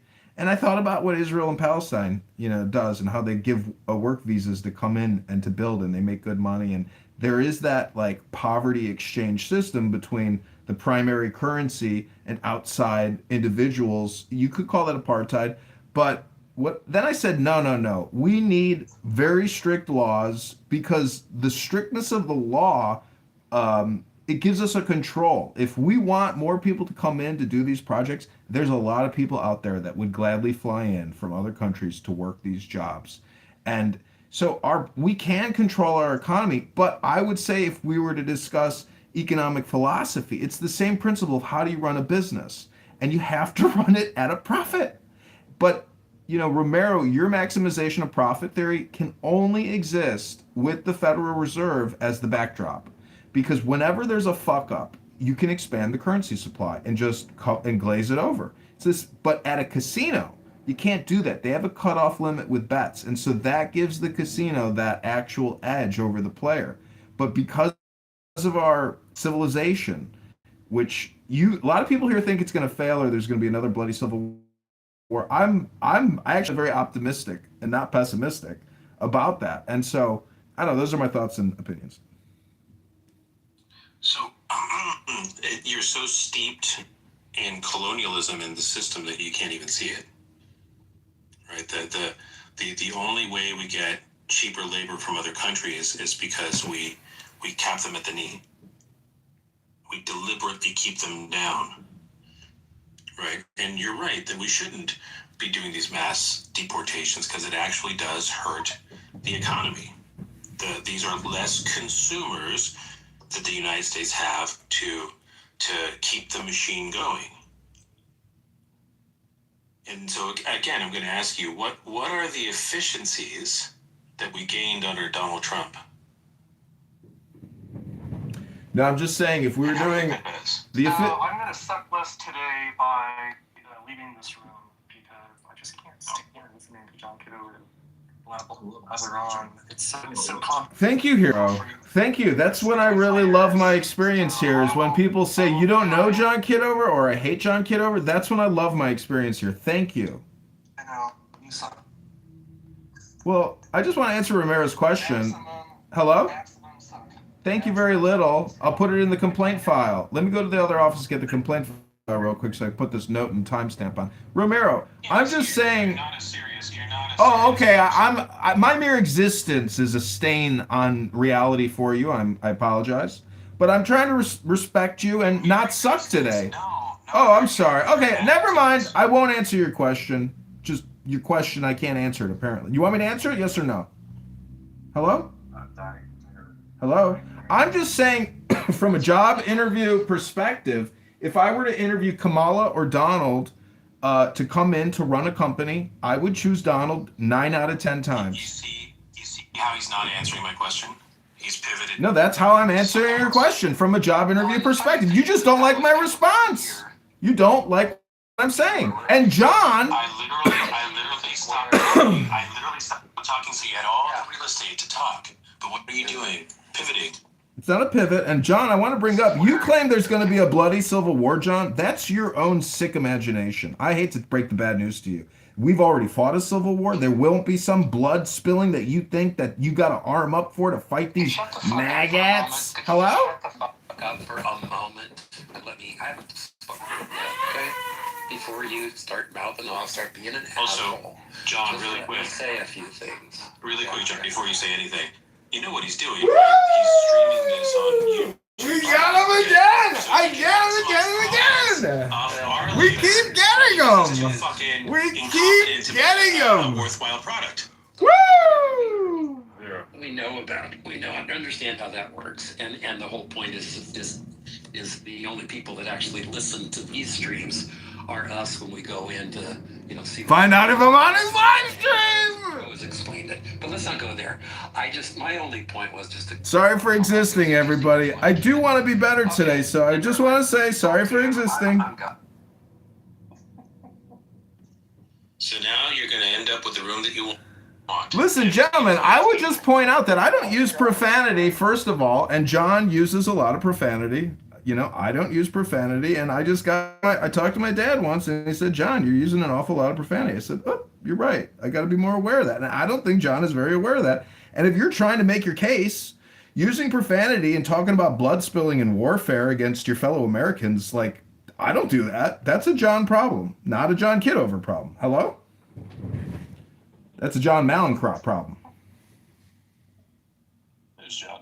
Oh, John keeps jumping in for a half second. He's like, wait, let me just see if the coast is clear. Maybe just scroll and all the better options that don't suck as much. That would be understandable. Until people come here and... Man. What? We lost your audience. I jump from room to... I'm trying to read a book here. I can't get anybody to read a book anymore. I was saying that I think I'm the last man alive who actually can read a book, and I can prove it to you. I go all around. Nobody's reading nothing. Everybody's just talking like birds in a tree. I haven't heard anybody say anything new in years. Hello?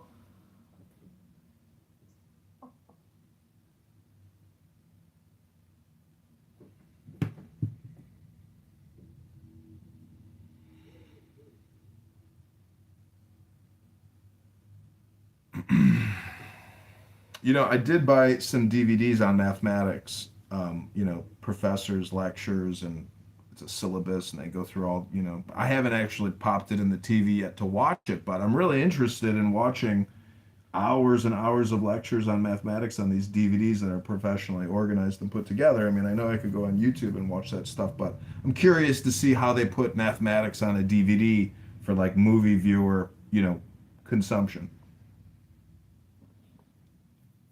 I heard the last 25 seconds of that. I popped out of the app for a second. I probably appear to be in the room when I do it. Whatever my phone's issue is, I can't hear after like 5 or 10 seconds. I missed the beginning. What is the DVD math thing? Or did you say what it was called? Or I got it in another room. Let me just go grab it.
that's the way it was.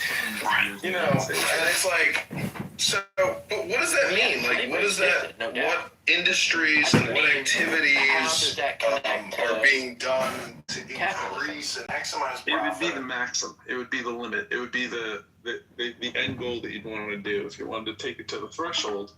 If capitalism's end goal is maximizing profit, it doesn't need to be slavery per se, but slavery is what we used, right? And then the next best thing would be indentured servitude, immigrants paid below the fray, right?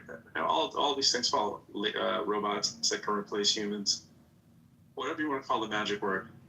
Is slavery just a hot button word for you, or does the concept not No, make because sense? I think they're opposite. I think capitalism is the opposite of slavery.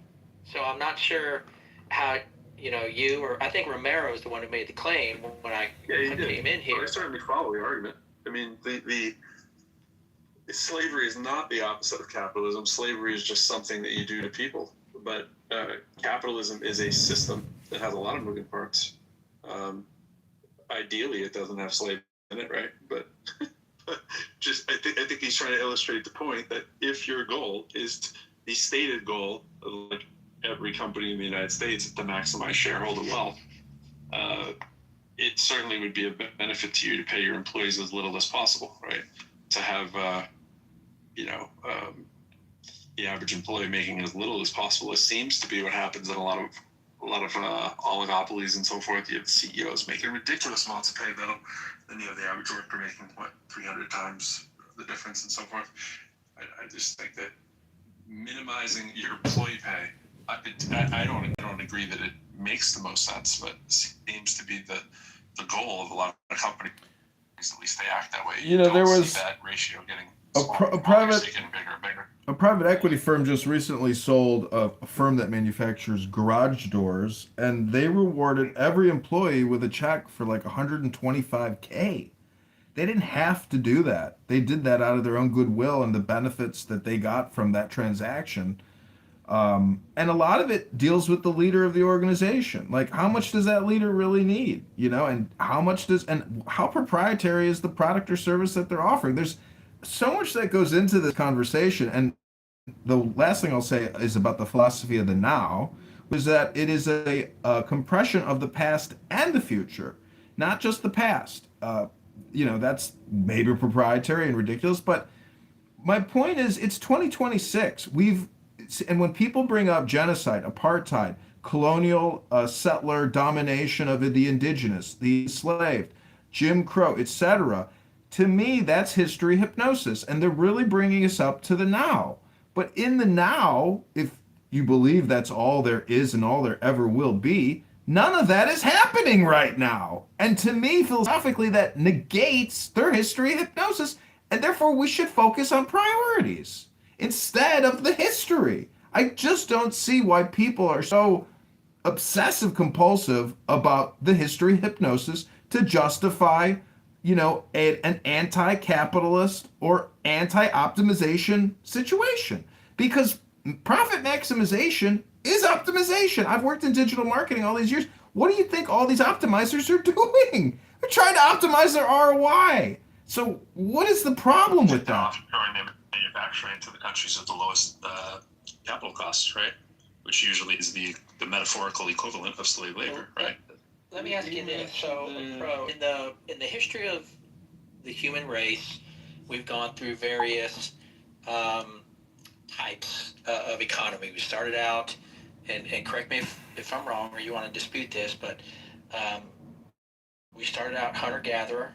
We moved to agrarian. We then moved to feudalism. We then moved to mercantilism. And then we moved to market-based economies. Would you agree with that? Pro, would you agree with that, the evolution of... Well, I'm getting ready to walk my dog here, but I'm listening if I don't answer right away. Okay, so what I'm asking is, I think what happens is we get in the weeds about the minutia, about this CEO or that company or, this pay scale or something like that. But I think what Romero, at least, I'm not sure of your thoughts on this, but just that comment that capitalism is built on slavery just demonstrates a fundamental misunderstanding of market-based economies. So, I'll ask, what do you think was the catalyst? Inside conservative circles was really high. People took him really serious. Like, politicians and stuff. So, they were really, as much as Fuentes wants to think that everyone's targeting him, no one's really concerned about Fuentes because, he's just a Hispanic guy in Chicago who's, doesn't really like to go out, doesn't really like to get public people going. Like, Charlie Kirk would go to all these park campuses, get thousands of kids out, talking. And I think that they realized that, if he could have created a movement, and and I know that he said, he was never going to run for president, but he one time said if he ever felt like he needed to, he would. And it's like, well, seems like, I think that they really were like, we're going to groom this kid to be on ours to be a Zionist, and then when he became not a Zionist, they're like, well, we gotta get rid of this guy because he has way too much influence. So that's what I think about Charlie Kirk. I think that he was psyoped and he was honeypotted and he, you know, I don't think he, you know, and he was a Zionist because he, you know, was honeypotted by his wife, who was a CIA, Mossad, you know, weird woman who, you know, but I think that because of, he probably like met her and was like, hey, you know, I believe in a traditional woman. I want you to be with our kids. I don't want you to be working. And she took that. She took that serious, and she was like, okay, I'm gonna do whatever you say, because she was required to do so. And look at it. Look at the second that he dies, what she changes her whole persona. Her persona becomes a boss lady. Doesn't become. That's right. You know, so it's almost like, yeah, she's playing an act. Just giving the OnlyFans ideology. Yeah, like that's right. That's right. Leather jeans and shit.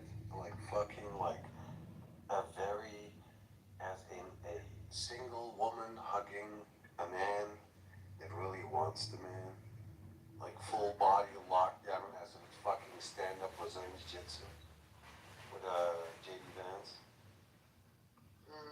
And then she's being embraced as if she like saved the nation. She's like a freaking second coming of Michael Jackson or something. It's like with all the fucking fireworks. Like what the fuck? It's like it's almost like a humiliation ritual. You couldn't take the OnlyFans out of her. What can I say? That's right. So yeah, I mean, so yeah, I think all these things, like, you know, and I said this again earlier, Rabbi Levick, Coco. I said that I think that aliens, Iran, COVID 2.0, all of these things, like, they are. Now, Iran, I don't think is a full distraction. I think actually Iran takes place because of Epstein. Like, I think that the reason why the United States is involved with Iran is because, you know, Epstein is a blackmail technique that's used against our politicians to continue to do Israel's bidding. But I think that aliens, COVID, all this stuff is a distraction because these are pedophiles who ate babies, and they want us to forget that they're pedophiles who ate babies in a just world, a world that is a God-fearing world. These people would have been killed, would have been hung in the street for their crimes against humanity. We did worse to the Nazis during the Nuremberg trials, and they never ate babies. They never ate them. Like, you got to think about this. We treated the women who were married to SS soldiers, to SS officers, worse. We shaved their heads. We stripped them naked in the street of Berlin. We allowed soldiers from the Russian and the Allied forces to rape them. We killed the millions of them through starvation, post-World War II. We've treated people who were just married to individuals that we believe committed horrendous crimes worse than we've even treated individuals who've committed the crimes themselves. We treated the loved ones of those individuals worse than we're treating the ones that commit. Like, I truly think these are all psyops for us to forget that these people ate babies. They kidnapped your babies, had sex with your babies, and then ate them. You know about this Mexican model that once came out of a room screaming about the Yes, a hospital, yes. Say that again? Yeah, she was coming out of a hospital. It was right after an award show.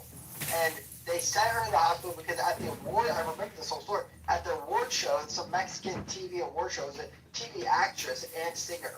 And she went to the hospital because they said she had a mental breakdown at the award show, yelling about babies and stuff. And then she comes out of the hospital. Gabriela Rico Jimenez. Yes. Rico. Yes, Rico, and she comes out of the hospital, guys, and she's yelling. She's like, "They're eating babies. I went to a party. They ate a real person. They ate him in front of me. I don't know what to do about it." She's freaking out, and you watch as nurses take her back into the hospital to never be seen again. You don't know about this, Rico? You didn't know about this, Rico? No, I've seen the talk about Rico. I've seen the video. That's right. Did they kill her? Is she alive? We don't know. We don't know. Fucking sad, man. Let me share the link for you, then you can be like, what the fuck is he talking No, about? I've seen that myself. I just never followed up if she was alive or not. I didn't think about it. No, she's not. So if you're a skilled engineer, then that took you some amount of time to become educated, to practice your craft, to do enough repetitions. Oh, I never said that. Like, this is not like, Keegan, I love how at the end of that you said, "Never to be seen again." Very dramatic ending there, Keegan. Wonderful. You're welcome. Thank you. I saw that video, and how do you know that she's not just like mentally ill and schizophrenic and crazy? And when you say mentally ill, you're like referring to yourself, like that level, or like is it below or above? I don't know. You tell me, how does projection work, Ludwig? How does projection work? Yeah. If you guys know, he's a on as well, which is fine that he's here to record. But You say you wanted to direct? you notice that he will come on stage and he'll just disrupt. He won't engage with the topic. He's here to disrupt. We know that. It is a very interesting. It's more fun when you entertain it. When he thinks, "I got you." When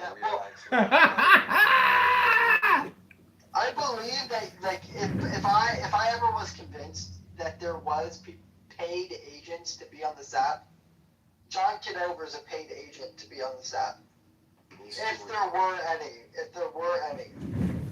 My friend and we're talking about that. We said the same thing for him as well. There's another one I'm not gonna mention because he's recording, but there's one other person, and I'm around a lot, and I think he's an agent.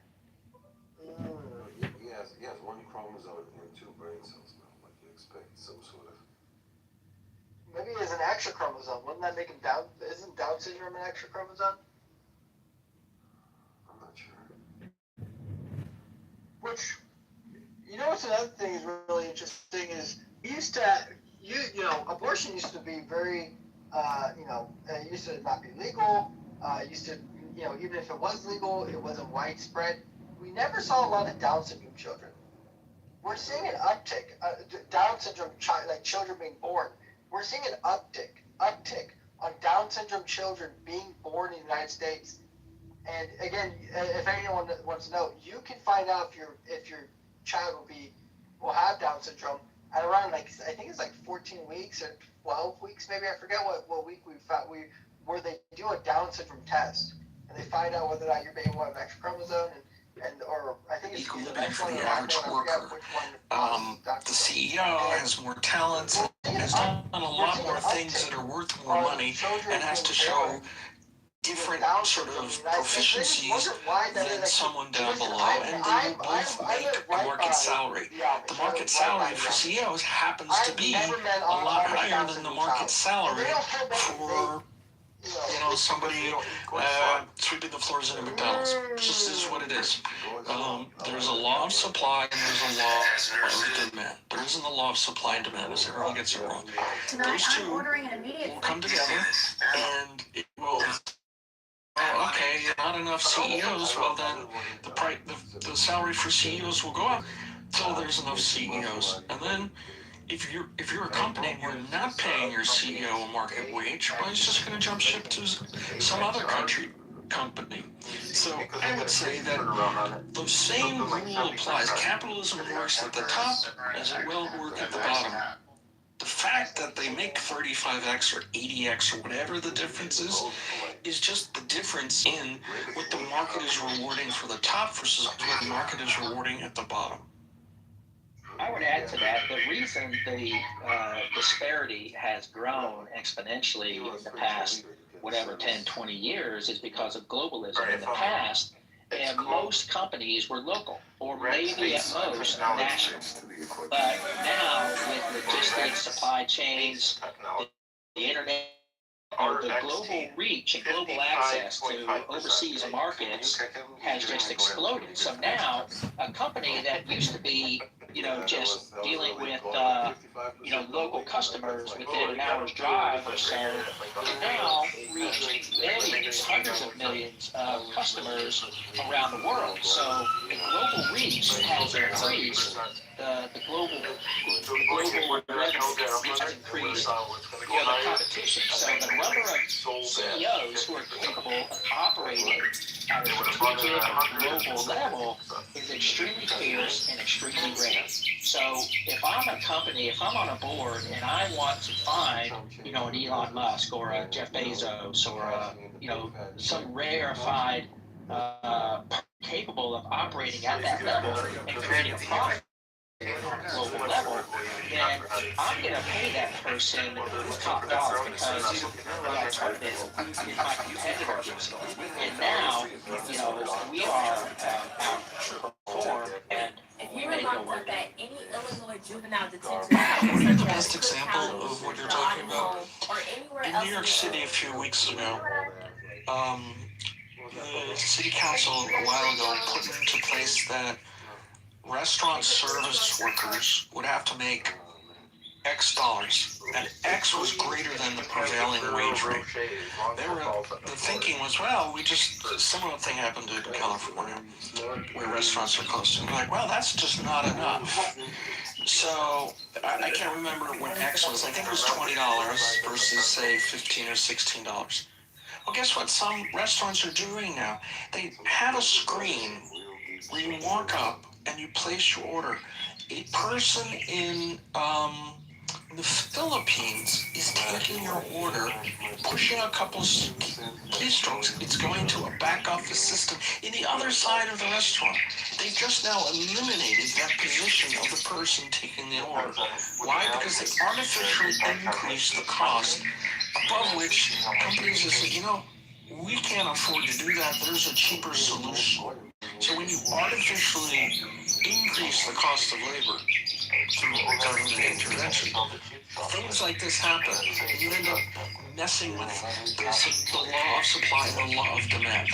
And, they're very sweet when they're left along their own. They fall apart when you put these artificial constraints on it. So now you can go order your production. It's been fun.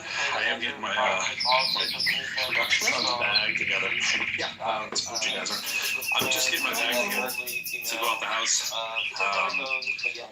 Sorry, running up and downstairs, running late today. But yeah, these are it's gonna be a fun talk. I just think whenever you're reducing all these complex social political phenomena into like this one market force idea, like you got it all covered and just call it globalization, it feels like a little too clean to me. Like, you got nothing to see here, just keep it moving. That's just how it works. It's all just naturalization.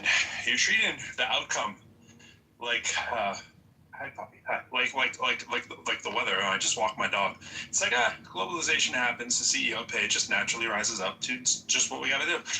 But the pay systems that we have, they're designed by people, boards, laws, taxes, the incentives, the stupid things that we vote for all the time without thinking, right? Stock markets, whatever the power structures are. I mean, you're right about some of the stuff. I'm not saying you're not right about some of the stuff. I mean, globalization clearly is part of this equation. I'm not naive enough to think that isn't it. But Pro, I'd like to respond to what you're saying.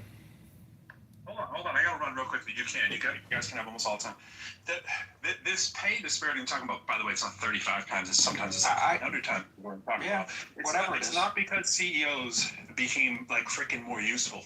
it jacked up through the roof because they're better positioned to capture more of the surplus, and that's what's always happening here because they have the economic leverage to do it. I'm sure you've read the Economic Policy Institute reports that came back out just a couple of years ago. Most people that talk at economics like this level, by the way, I was an economics undergrad before I went on to get a doctorate in mathematics. I went to graduate school, did education, that kind of shit, right? So I'm pretty decently versed in this kind of stuff too. CEOs were paid, it was almost 300 times. I forget the nickel and dime answers in the high 200s, but pretty damn much 300 times as much as typical workers. And CEO compensation goes way faster. It's on freaking, it's like exponential, bro. Like it's not literally, but pretty damn close.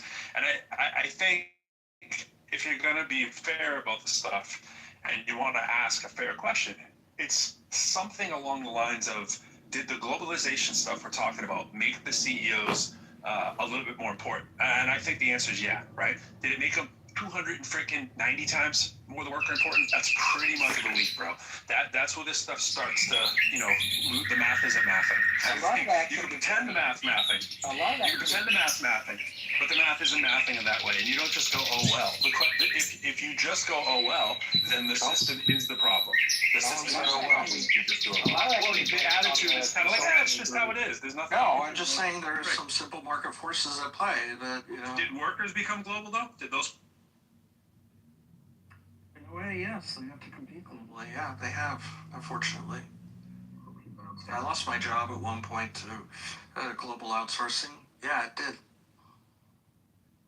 I was going to say a lot of this can be blamed on McKinsey. They're the consulting firm. McKinsey deliberately worked, I forget how many years ago, 20, 25 years ago, in their consulting interactions or dealings, targeted CEO pay as the way for companies to stand out. So if everybody has access to the same technology, if everybody has access to the same logistics, everybody has access to the same financial structure, and all things being equal, the key pivotal piece is the CEO. The Steve Jobs, the Jeff Bezos, the people who stand out and above the others. So, I was just saying, a lot of this can be targeted on McKinsey. There was a consulting group, or is a consulting group, McKinsey, that about 20, 25 years ago started consulting with these larger companies, saying that,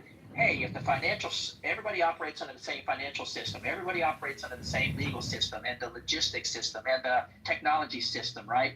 Then the key pivot point or the key point of leverage is the CEO. That's the visionary pivot point that's going to elevate one company and accelerate their rise above the others. And so if that's the case, then you should pay him or her, a price that keeps them with your company and, leverages that. I work for a competitor of theirs, actually an outgrowth of them, called A.T. Kearney, which spun off from McKinsey in 1936. Is that accurate, what I said? Is that consistent with your... Yeah, it was a focus. It wasn't the entire focus of what they were doing when they were speaking to boards, and there were a lot of other initiatives. I wouldn't say that was the majority, and I think it would take a detailed analysis to say, was this one initiative the reason why there was a huge growth, as Pro was saying, in CEO salary? A, I don't think we have the data, and B, the complexity of it is just far too great to ascribe it to one variable. Hey, yeah, they did do that kind of consulting, but at the end of the day, boards will do what's in the best interest of their company, and if they feel that they are overpaying, you will see downward pressure on that. Boards answer to shareholders, and if these CEOs are compressing profits, well, that's a problem. And just the ebbs and flow of how these things work together are very intricate, and it's I don't think enough to say, well, it's because of X. Pro, can I just say, I put in the chat, to me, your awareness about the situation is the law, meaning that, your understanding of math and economics what I'm trying to say is that the law actually gives us this equilibrium, and it's fucked up that money is what controls the politics and thus the business and the boardroom, everything. It's like money has this intelligence or weight, and the complaint could be that billionaire is unethical, immoral, unsavorable, obnoxious and horrible. And as you just heard, from my critics on this app, my mere existence is detestable to people. And it's really just because I record, probably. Maybe they don't have anything against me personally. They probably think I'm reprehensible because of my opinions. But when I hear people essentially doing hypnosis about past grievances that I have never been a part of, and neither have you nor the person telling me about the grievance, to me, it's like, I think maybe I'm more aware of like how to be happier or joyful or move on the face of the earth, and it's still just my opinion. Hello.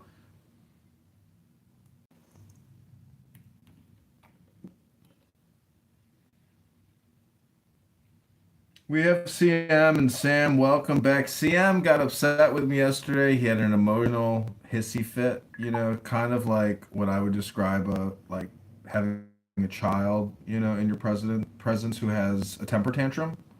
He's screaming, "Kick this MFer from the room, kick this mother effer." And, Sam left. I'm sure nobody wants to hear me. See, people want to be the star of their own show. Sam is that star. And, there are people who organize, and I would call them leaders. Even if I don't agree with other opinions, if you organize a room and create a title and have a house, well, that's like being a gym leader. Or, anyways, I don't know if Pro can hear me, but I got those DVDs. I just put them down by my DVD player, and really incredible DVDs like Fundamentals of Mathematics, and then it has all these lectures by professors. One of them was from University of Texas, and he's talking about basically applied mathematics and all these different situations where they used math to, probably determine the greatest outcome. And so that's my complaint about these maximalization profit ethicists who claim that that's the problem.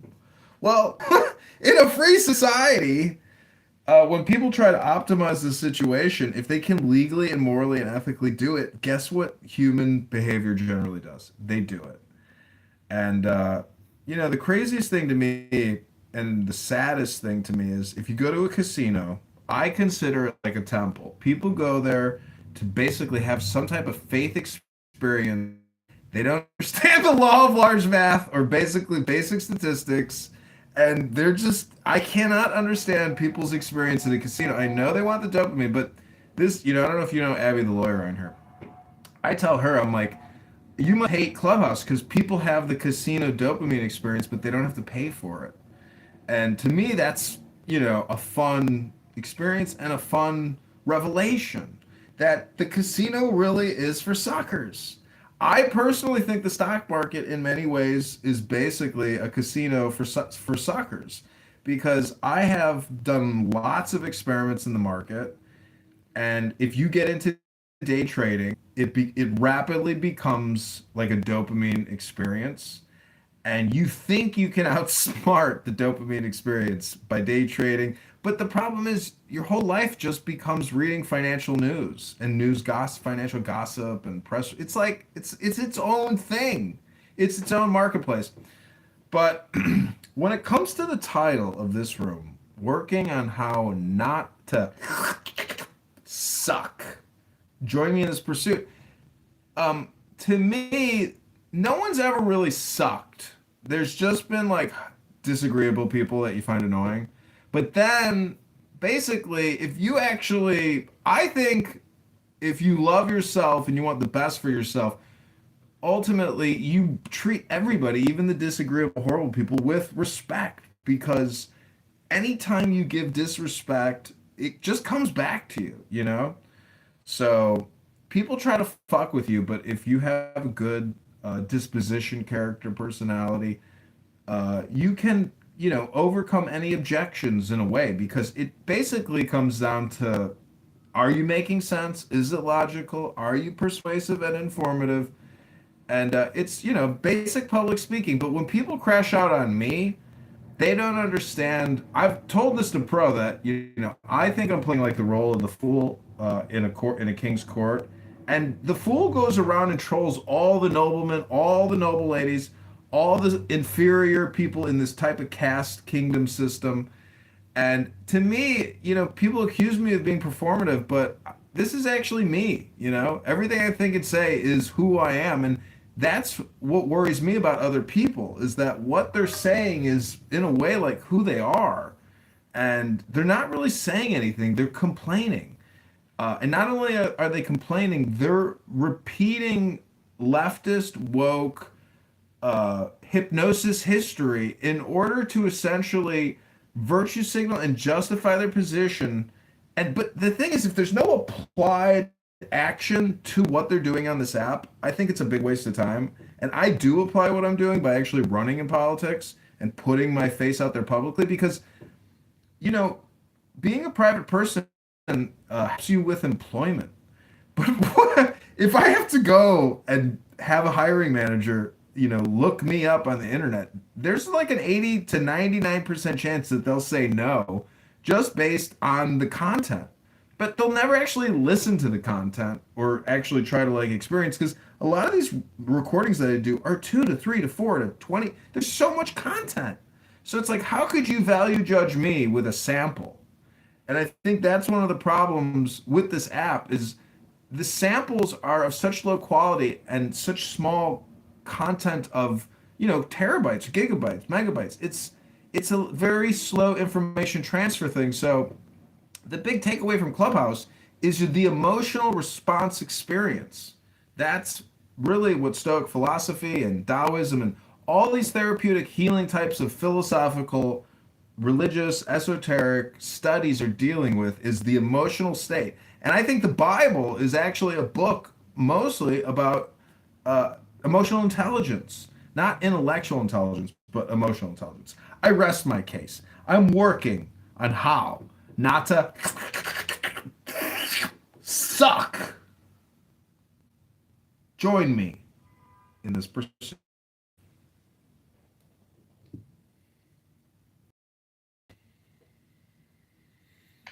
Give me 1 second, guys. That was comprehensive, John. What's up, CM? So what's up? Man, I'm trying to pick up my son. Actually, I gotta go see my son's music recital, and then I gotta take him to basketball then. So it's like being a parent, bro. Never stops.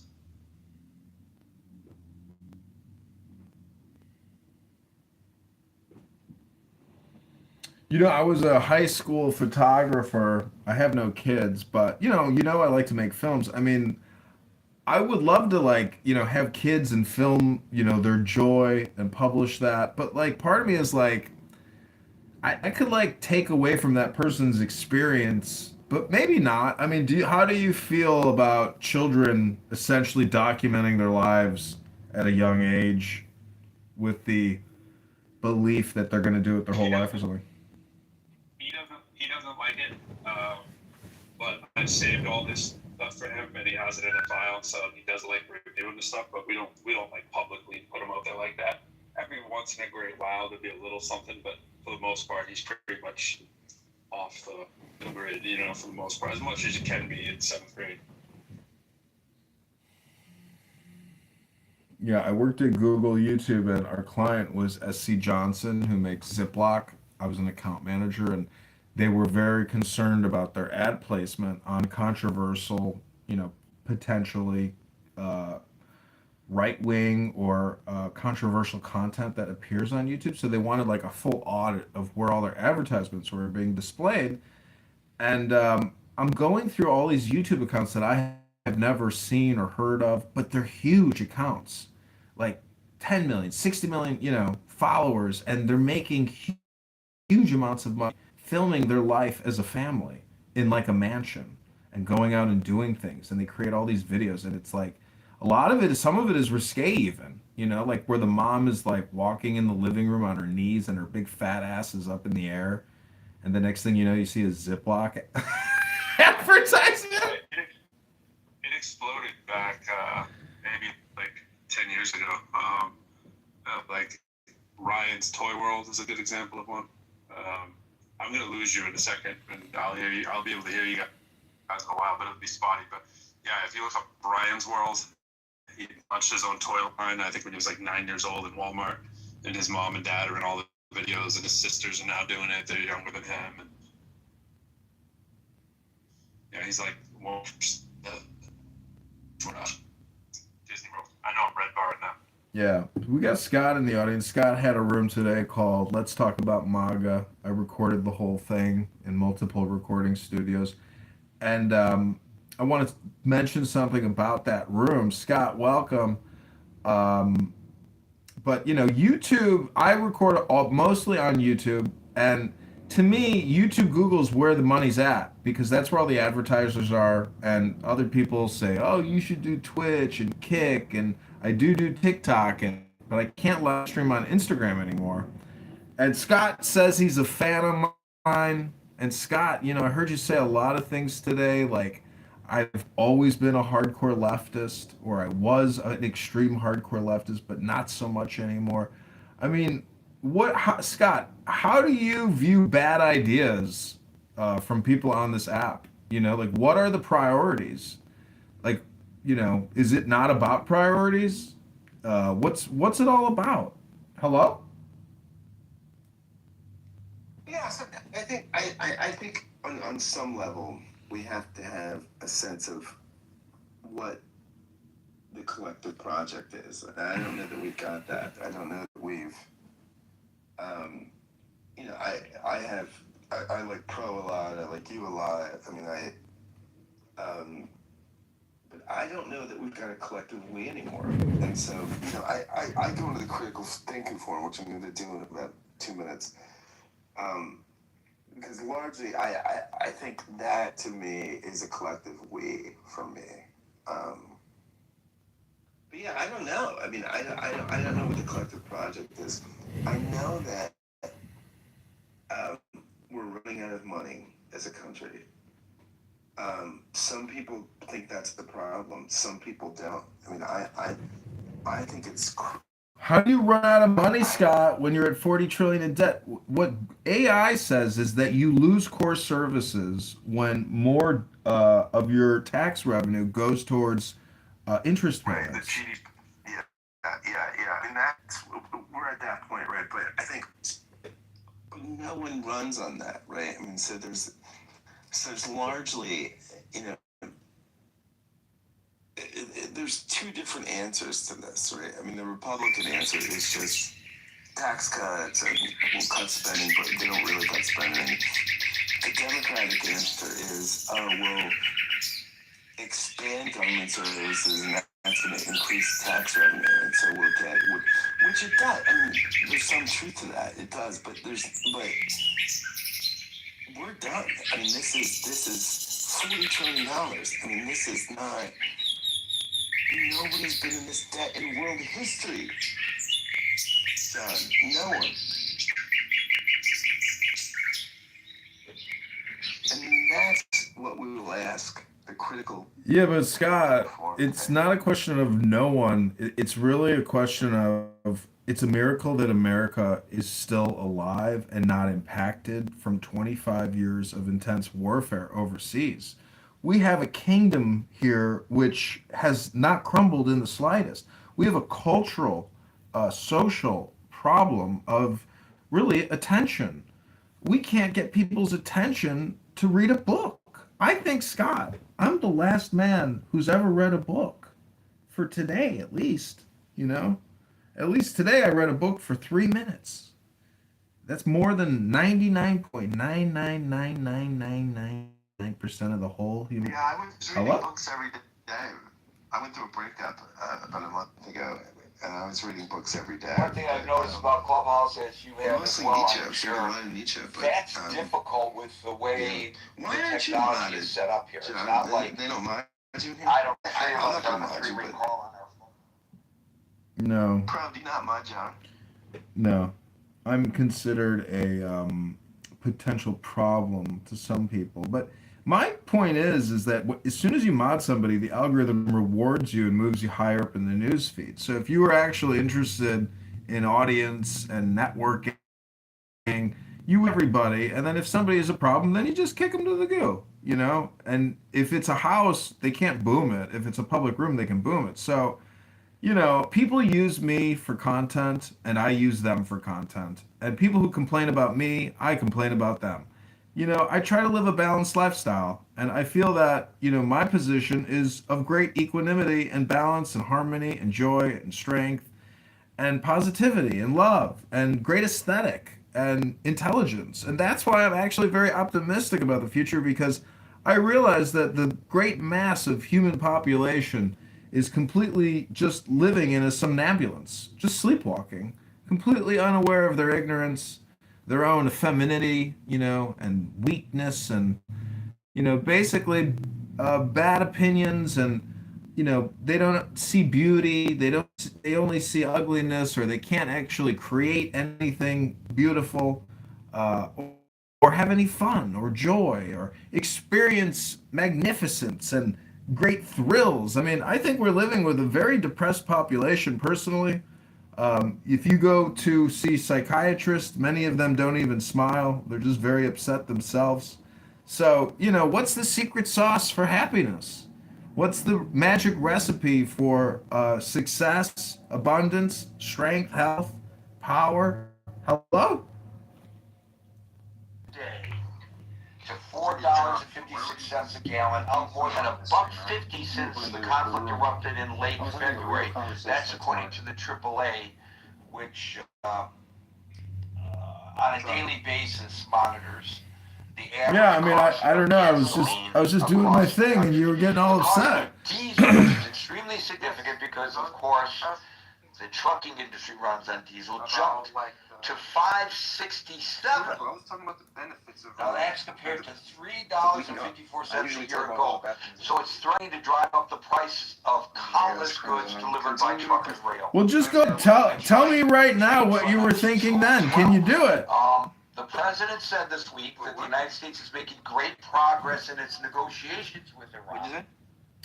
I said, can you tell me what you were thinking then, right now?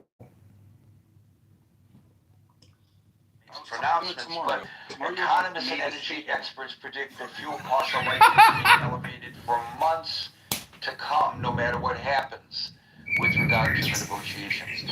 Because as the oil experts have said, and I've repeated this often because it's so descriptive, in times of duress such as this, oil prices shoot up like a rocket, but they fall like a feather. Boy, I think that's very descriptive, isn't it? So, there's a great story in the LA Times, which says that the gas prices are widening the wealth gap between wealthy and poor Americans. This is extremely significant. Here's what the LA Times story says. Lower-income Americans sharply reduced their gas consumption in the months following the start of the Iran war. Yet spiking prices still force them to spend more at the pump, worsening the economy's economic disparity. Higher income households, meanwhile, did increase spending on gas, but barely reduced their consumption because they could afford it. And this is according to a report from the Federal Reserve of New York. And middle-income households fell in between these two disparities. According to the Federal Reserve of New York, the gaps between how each group reacted were larger than in 2022 when a similar gas price shock occurred after the Russian invasion of Ukraine. Higher-income households cut back more on their gas consumption 4 years ago than in March, while poor households likely benefited more from government stimulus programs in 2022, which we don't have this time. And by the way, according to this Federal Reserve report, wealthy wealthier households have seen significant increases in the value of their stock and real estate holdings since the start of the war. So while you and I are suffering, and those who are lower in the economic strata more so than those of us who are middle income, the wealthy people just continue to get wealthier. This doesn't affect them. They're Teflon when it comes to the war. And the gap widens. This is extremely important. Why? Because we see what happens in nations when we have a strong middle disparity between the very rich and the very poor and very little in between. And we, of course, if we are any bit empathetic to the plight of people who are struggling economically, we certainly don't want to see them struggle more today than they did yesterday, but even worse tomorrow. So I want to get back to the economy and the U.S. debt in a moment. Even though the problems with the U.S. debt are not solely by any related to what's going on with the gas prices, but it just adds to the stress on the economy. And I don't want to ignore that. So I'm going to expand the conversation to that in a minute. But before I do, I want to talk about airline prices. So this is from the Guardian. 2 million airline seats have been cut from this month's schedules as airlines redraw their operations because of soaring jet fuel prices due to the Middle East conflict. About 13,000 fewer flights will operate in May around the world after recent cancellations. That's according to data from the aviation analytics company Cirium. C-I-R-I-U-M, Cirium, in case you're interested in looking it up. Now, to put it in context, it is true that that figure, while it sounds pretty large, and I think it is pretty large, represents less than 2% of global aviation capacity. But it comes as there are fears in the industry that the long-term supply of jet fuel, according to the Guardian, could cause further summer cancellations. And there are consolidations of routes going on right now in anticipation of this. And we're just getting into, hopefully, the summer travel season. So I mentioned the debt. There's a story in the New York Times today that I could not ignore as we talk about fuel prices. And again, in fairness, obviously this is a long-term problem, but it speaks to how our policymakers have blinders on. So here's the story in today's New York Times. The top of the story reads, the U.S. government learned last week that it may have reached an unfortunate milestone. The size of its debt surpassed the nation's total economic output. It was a striking imbalance, according to early estimates, one that the country has experienced only in rare circumstances, briefly during the pandemic and in the aftermath of World War II. But, the New York Times report, the development barely seemed to register in the nation's capital, where few policymakers bother to acknowledge the latest warning signs about the government's poor fiscal health. The root of the problem is well documented and widely known. U.S. debt has soared in recent years because of a mismatch between federal spending and tax revenue, one complicated by a rapidly aging population, which has driven up costs across the government. By the way, this was something that the president promised to address both in his first term and in the current term. And we are easily fooled by the politicians who point fingers one at each other's party over this issue. Given the fact that both parties spend like drunken sailors, there is zero concerted effort that I could see on the Hill or in the executive branch to address this government spending issue, which my entire lifetime, at least since I have been old enough to be aware, has been a problem which never really gets addressed. Even with Doge, it didn't get addressed. And in fact, I think with the Doge cuts, in the aggregate, the cost of shutting down and then the cost of shutting down and restarting different programs that they surely knew would be forced by the courts to reopen,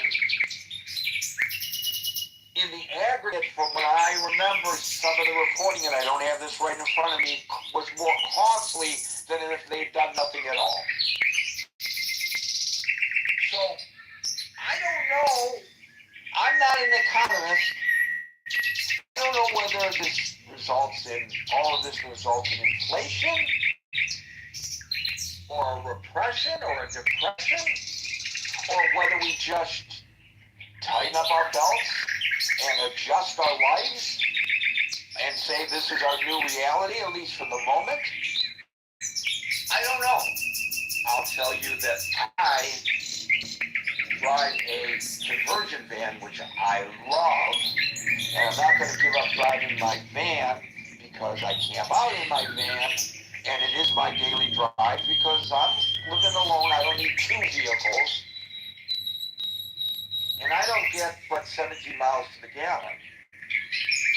And I don't do that much driving other than, you know, to and from the train station, which isn't a long drive, except, of course, when I take the van out for my expeditions.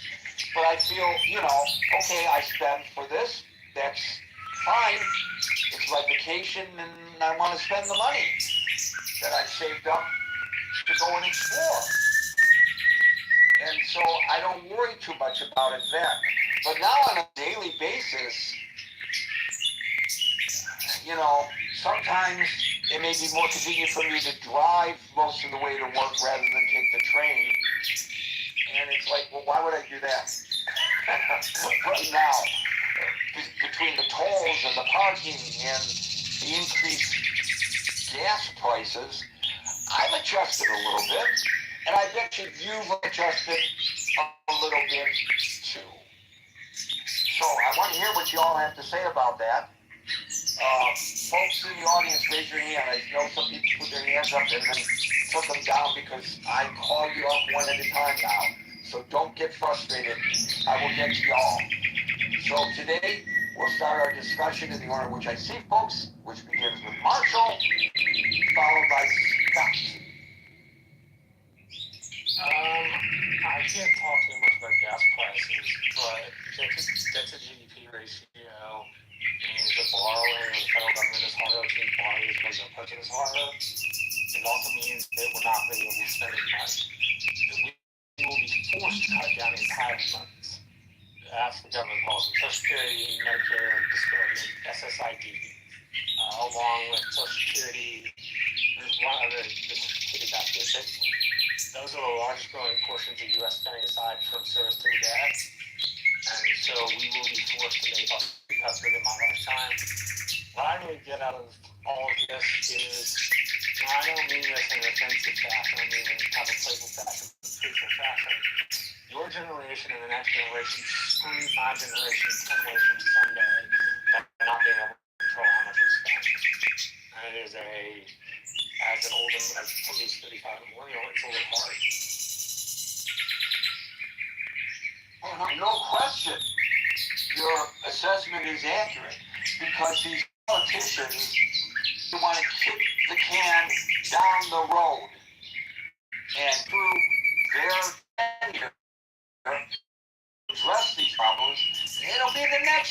Congress and the next Congress or the next administration and the next administration problem, sooner or later, you know, the chickens come home to roost, as the saying goes. Did I get that right? I'm not so sure. But anyway, you're absolutely right. And I don't understand. It's just like my generation, just what kind of social services your generation has had access to. The problem is everybody has their vested interest. Yeah, right. When it comes, sure. Yeah, everybody has their vested interest when it comes to programs they don't want cut. Coming. What's that? Marshall, we're losing you. Yeah. Marshall. I'm helping prepare for an event for the Congresswoman. So I gotta fix something. All right. Yeah, you're breaking up. You're in and out, in and out, in and out. So, but anyway, the point is, Marshall is exactly right. Nobody wants their program cut. By the way, to that point, the board that the president appointed to oversee FEMA today recommended cutting the FEMA budget in half. In half. Now, maybe that's necessary based on our discussion today, but when they talk about cutting FEMA, a lot of people look at, well, we've been having serious weather events lately. We're going through a cycle, whatever the reason. I'm not going to get into the argument of the cause, whether it's a natural cycle or whether it's a man-made type of a situation. I don't know. That's not today's discussion. But we know that the need for emergency management assistance from the U.S. government is greater now than ever. Just last night or this morning, both overnight, more than 500 homes were significantly damaged in Mississippi by a rash of tornadoes. I don't know, maybe we could say it's not the federal government's responsibility to address these issues when whole communities get wiped out by floods and tornadoes, hurricanes. It's your fault for not having insurance and in terms of immediate recovery efforts. Well, the church groups can come in and take care of that. We don't need FEMA. Some people might argue that. But I suspect that a lot of people hear this news with a degree of disdain. So where do we make the cuts in order to address the debt situation? But the more immediate problem, of course, is the cost of fuel and how it drives up costs and how we have to adjust our lives, our consumption. By the way, I saw a story also the other day. Again, I don't have this one in front of me, but I just recall it now as I speak about restaurants having to lay off staff and restaurants that are actually closing. They can't afford to operate in the manner in which they operated before because people aren't going to the restaurants in the manner they did before this war because they don't have the discretionary income for a night out. Give mom the day off. She doesn't have to cook. Or date night, even. I don't know. But that's what the story said. And I gotta believe that's accurate. Because it just makes sense that it would be. Thank you, Marshall. We'll go to Scott, followed by Steve. Good time to put your hand up, folks. Scott. Yeah, I think it's not. I'm with Marshall on this to some point. I think so. Part of it is the fuel prices, right? Part of it is the cost of entitlements. Part of it is inflation. I think the tipping point is there's just too many pressure points, right? I think that largely most people are feeling squeezed. And, you know, if you're like me, I live in Philadelphia, I don't drive. I mean, I just take public transportation places. But most people, even if you don't have a car, you just feel the squeeze. You go into a convenience store and you see what a burrito costs or what Doritos cost. And yeah, you're being squeezed. But I think that's the problem is the squeeze. It's feeling the pinchers from all directions. And so I think that's the problem, Gary. And I don't know how we get out of it. I mean, I don't know. I think fuel costs are an issue. The debt is an issue. I mean, I think one of the things that Biden did, which I think wasn't necessarily the worst move in the world, but I mean, Biden was looking down the nose at a recession. He didn't want it on his watch. And so he pumped $1 trillion into the economy, which, you know, maybe it was the healthier move. I don't know. But what does that do? I mean, you put a lot more money in the economy chasing the same amount of goods. It raises prices. So, I mean, I think people are feeling squeezed. And I don't know how you get out of the feeling of the squeeze, but I mean, I think that's the issue. And I don't know that collectively we have the kind of collective sensibility to get out of the situation. I think mostly the politicians we're hiring or electing are largely that's their job. They want to get elected and reelected. And so I don't know. I think we're in big trouble. Well, you know, you say you taking public transportation. Transportation costs are rising too. I just noted that the PASS train, which links New Jersey with New York City, the Port Authority, the PASS train, it's going up in price. Everything's going up in price. And obviously, if the gasoline and diesel prices are rising, the cost of goods are going up. I did my grocery shopping this morning on the way home from work, and there were things that I had intended to purchase. And I looked at the cost and I said, you gotta be kidding me. And there were things that I was gonna put in my basket that I decided not to, just on the principle of, I'm not gonna spend that much money for that item. And here's another thing that I noticed today, and it's not like they're bare shelves or anything like that, but I wanted to buy a certain product, and none could be found in the store. So I don't know. And also, here's something I noticed this time and the last time. I buy bottled water. I buy spring water because I like using spring water in my cooking and my preparing my beverages and so forth. I don't like the type of water that happens to come out of the tap here where I live. It's a little too harsh. So, I'll buy a gallon of water. Usually, it used to be for 80 or 90 cents a gallon. It's now $1.50 a gallon. But I'll do that. Even when it comes to that, I noticed last time I go every couple weeks and stock up. So 2 weeks ago, and then again this morning, there were like empty shelves. I mean, they weren't out of spring water, but there was a shortage of spring water. And no locks. I had the taste. I wanted, this morning after I got off the train, I wanted to come home and I wanted bagels and cream cheese and lox, which I know is very expensive now, but I was just in the mood to treat myself.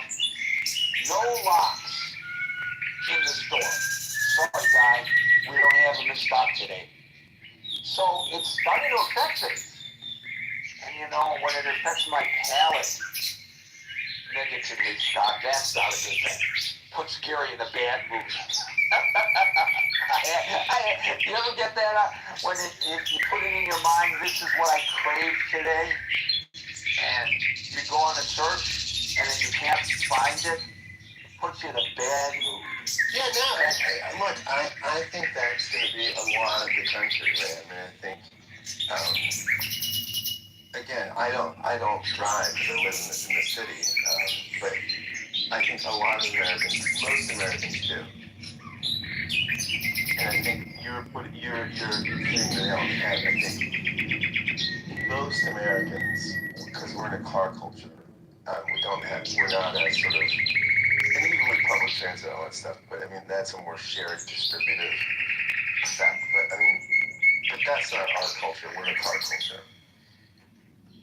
And I think most Americans are going to be angry every day pulling up to the pump and just resenting the fact that they have to pay this much every day. And so, yeah, no, look, it's not good. I don't know that it will be a tipping point, though, because I think, I don't know. I mean, what is the tipping point there? I mean, is it going to throw us into chaos? I don't think so.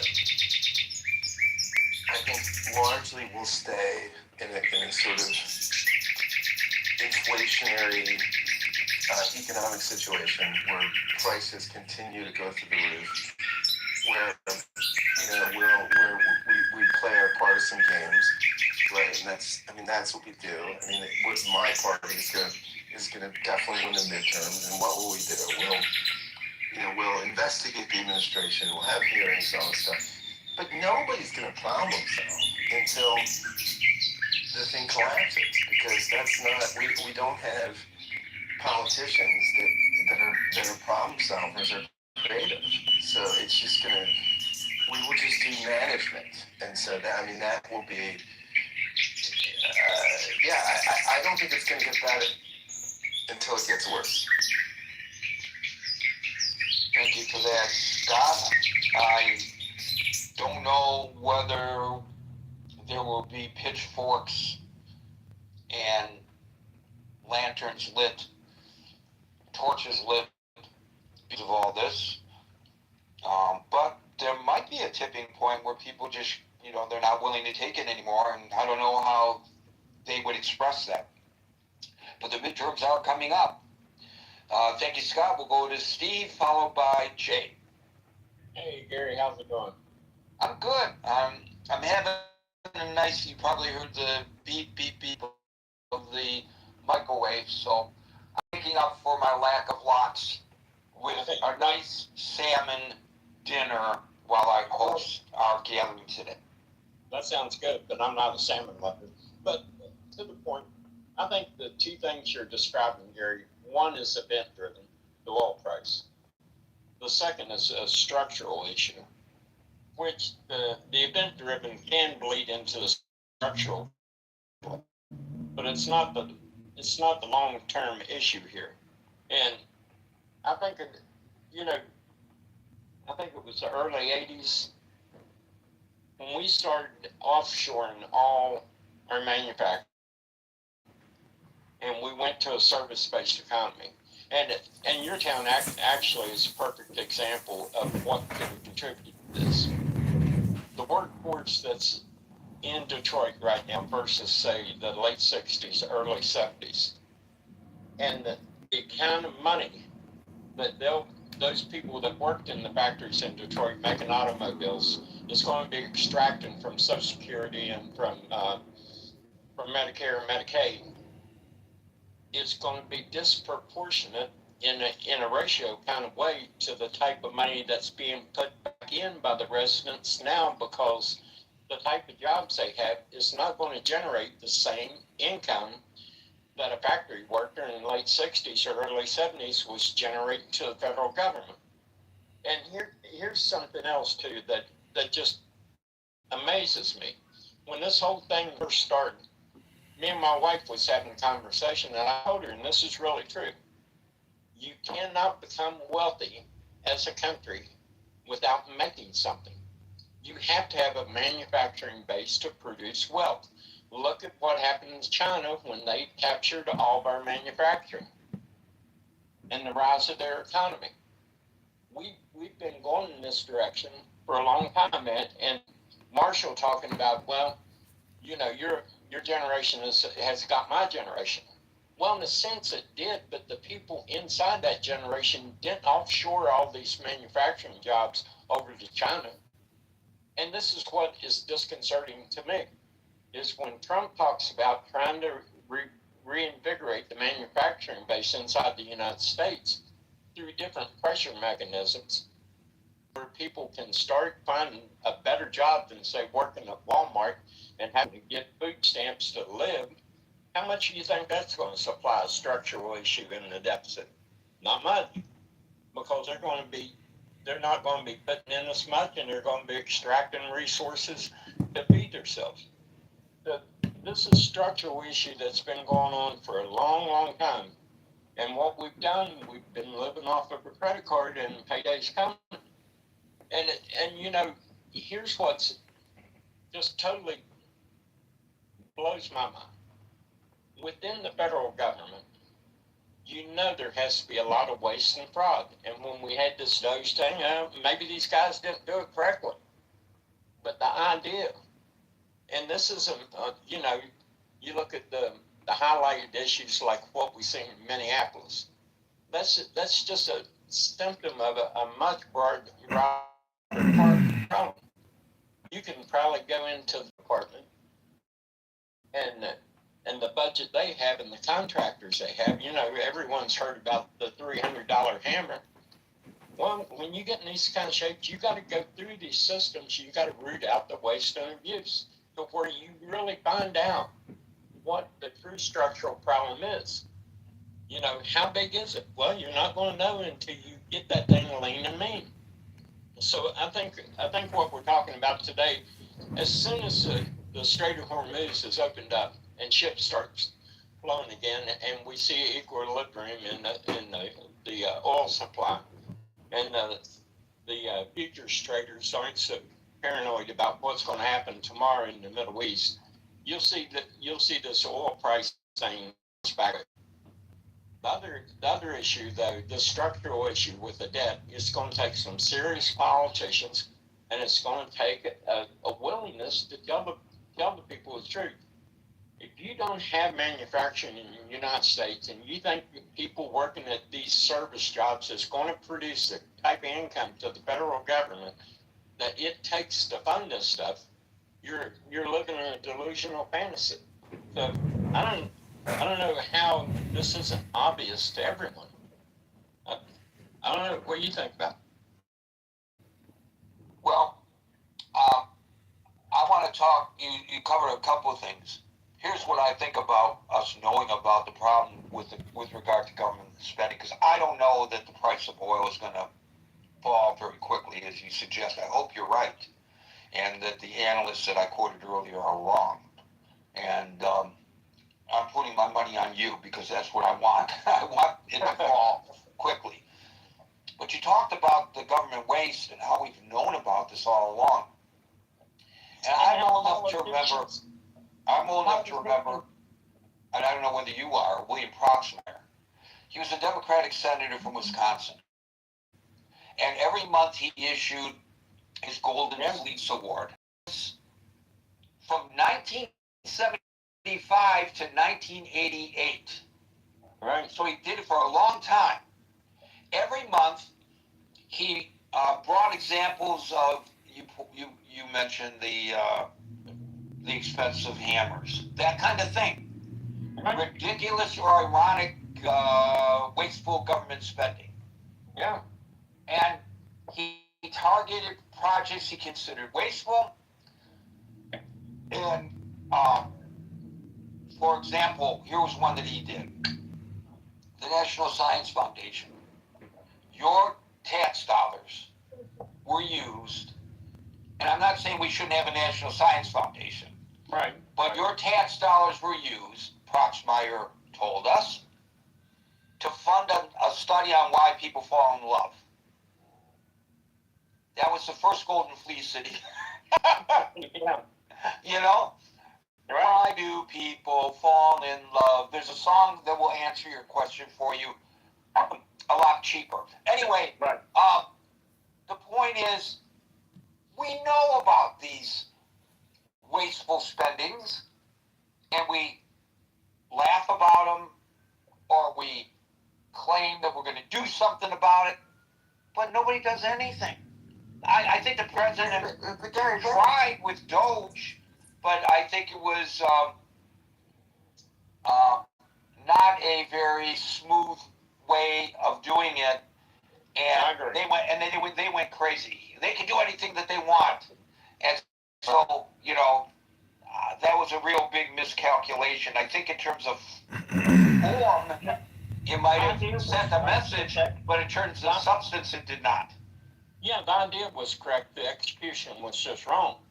But, when we talk about structural issues like this, until you really know how much fat is on something, you can't do a true analytical evaluation of the problem you're dealing with. And what kills me, and I think it goes both ways, because I think there's people that benefit from different things, like in the Defense Department. I could only imagine how much, waste is floating around there. And then in entitlements, you hear these stories all the time of people renting these office spaces, no one's there. So I think there's got to be and Gary, I got to tell you, as someone that's dealt with some budgetary issues, this is partly our fault too, as Americans, because one of the hardest things that you'll see is when you talk to people about budgetary constraints, they look at you like, well, why can't we? Well, why can't we is because this is not monopoly. These same accounting principles and same business principles that run a company run a government. You got to have some financial clarity to what you're doing.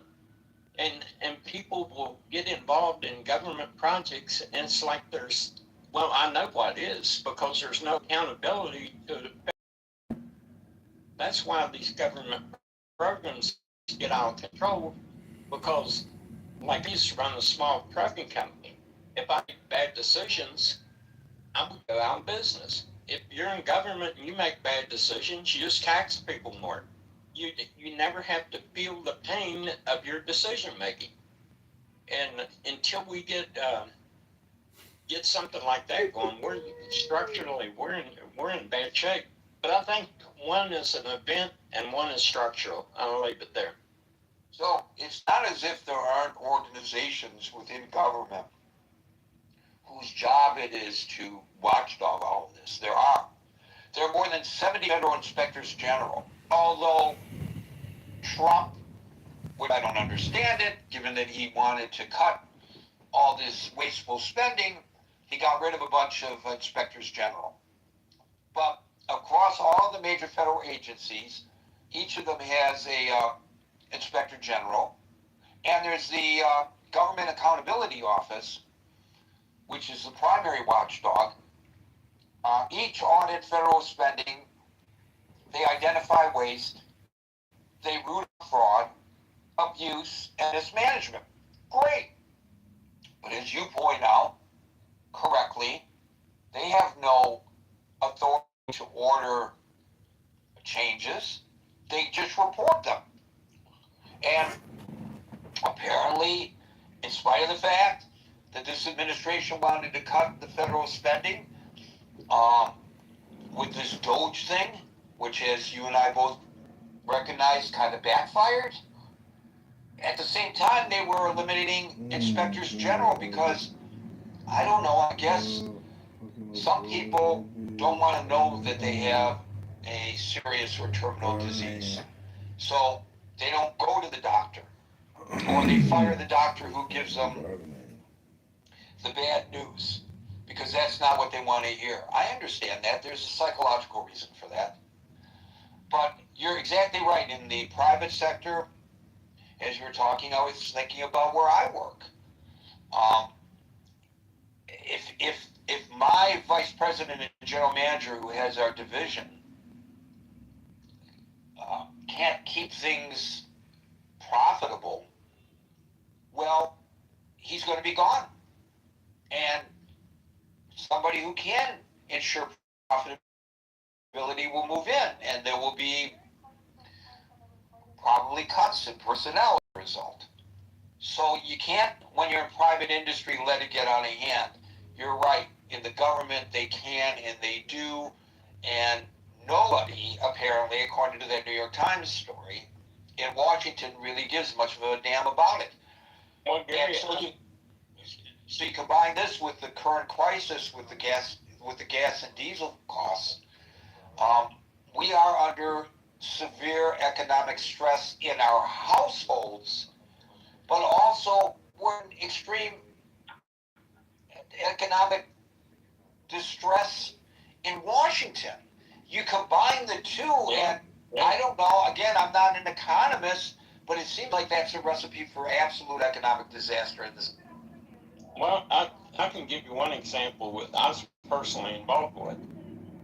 It involved our city council, it involved our county commission, it involved some state people, and we was talking about in percentage terms of the budget, a significant amount to a budgetary issue. And the math was so simple on Scary, it was literally 6th grade level math that you could look at these numbers and tell they weren't working at any level. I mean, a 6th grader could have done the math on it. And people, I mean, we had a meeting room with about 300 people in it, and no one was pointing out the obvious fact. These numbers just don't work, and I'm sitting here listening to these people ramble on, getting high on their own BS. And finally, as the engineer was talking, I told him, I said, just stop right there. I said, please, just stop. And I laid out the numbers. And I looked at everyone, and I said, can anyone in this room that's so enthused on pushing this project tell me how these numbers are going to work? And they looked like us, the Grinch that stole Christmas. But that's how embedded this kind of psychological Santa Claus can become in government spending. And finally, I just told him, I said, because I had deciding vote in it, I said, until you can show me how these numbers are going to work, I said, I'm a hard no. I said, now you got to tell me how these numbers are going to work. But it becomes so pervasive. It was like a out-of-body experience looking at people that was normally intelligent people sitting there saying, yeah, let's just bankrupt this place and everyone's going to be happy. And I'm sitting there just like, I can't believe what I'm hearing here. But I can only imagine this replicating itself inside the halls of Congress over and over and over, and no one saying, hey, you got to make the numbers work. But I'll leave it there. I know there's other people. Yeah, just to remember, yesterday I was talking about how things were when there were so many houses underwater and people's houses were being foreclosed. Why did that happen? Because people, they let their emotions, when they want a program in Washington or a project in West Virginia or to purchase a home, it's just human nature. I want that house. I fell in love with that house. How can I make this work on my salary? And the realtor says, oh, we can figure out how to make this work, because the realtor wants the commission. And then the mortgage company issues paper on a house that you're a poor risk for. And maybe you make it through, or maybe you don't.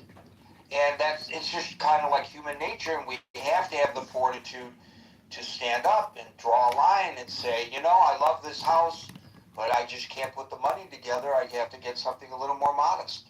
But if you have a project in Washington or in West Virginia that you really, really, really, really, really, really want, you might ignore all of those realities. So I want to say thank you to Steve, and go to William, followed by Mark. Can I just comment? I think there is a number, right? It's 60. It's about 60% of debt to GDP. I mean, there there's a level where we can function. I mean, it's not, if we can get to 60% of debt to GDP ratio, but we're now functioning at over 100%. I think we're close to, I mean, I think we're close to 200% or something.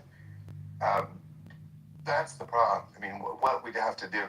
But no politician will ever get elected by saying, hey, I'm Scott Jones. I'm going to run for Congress, and my project is going to be to get us to 60% to GDP to debt ratio.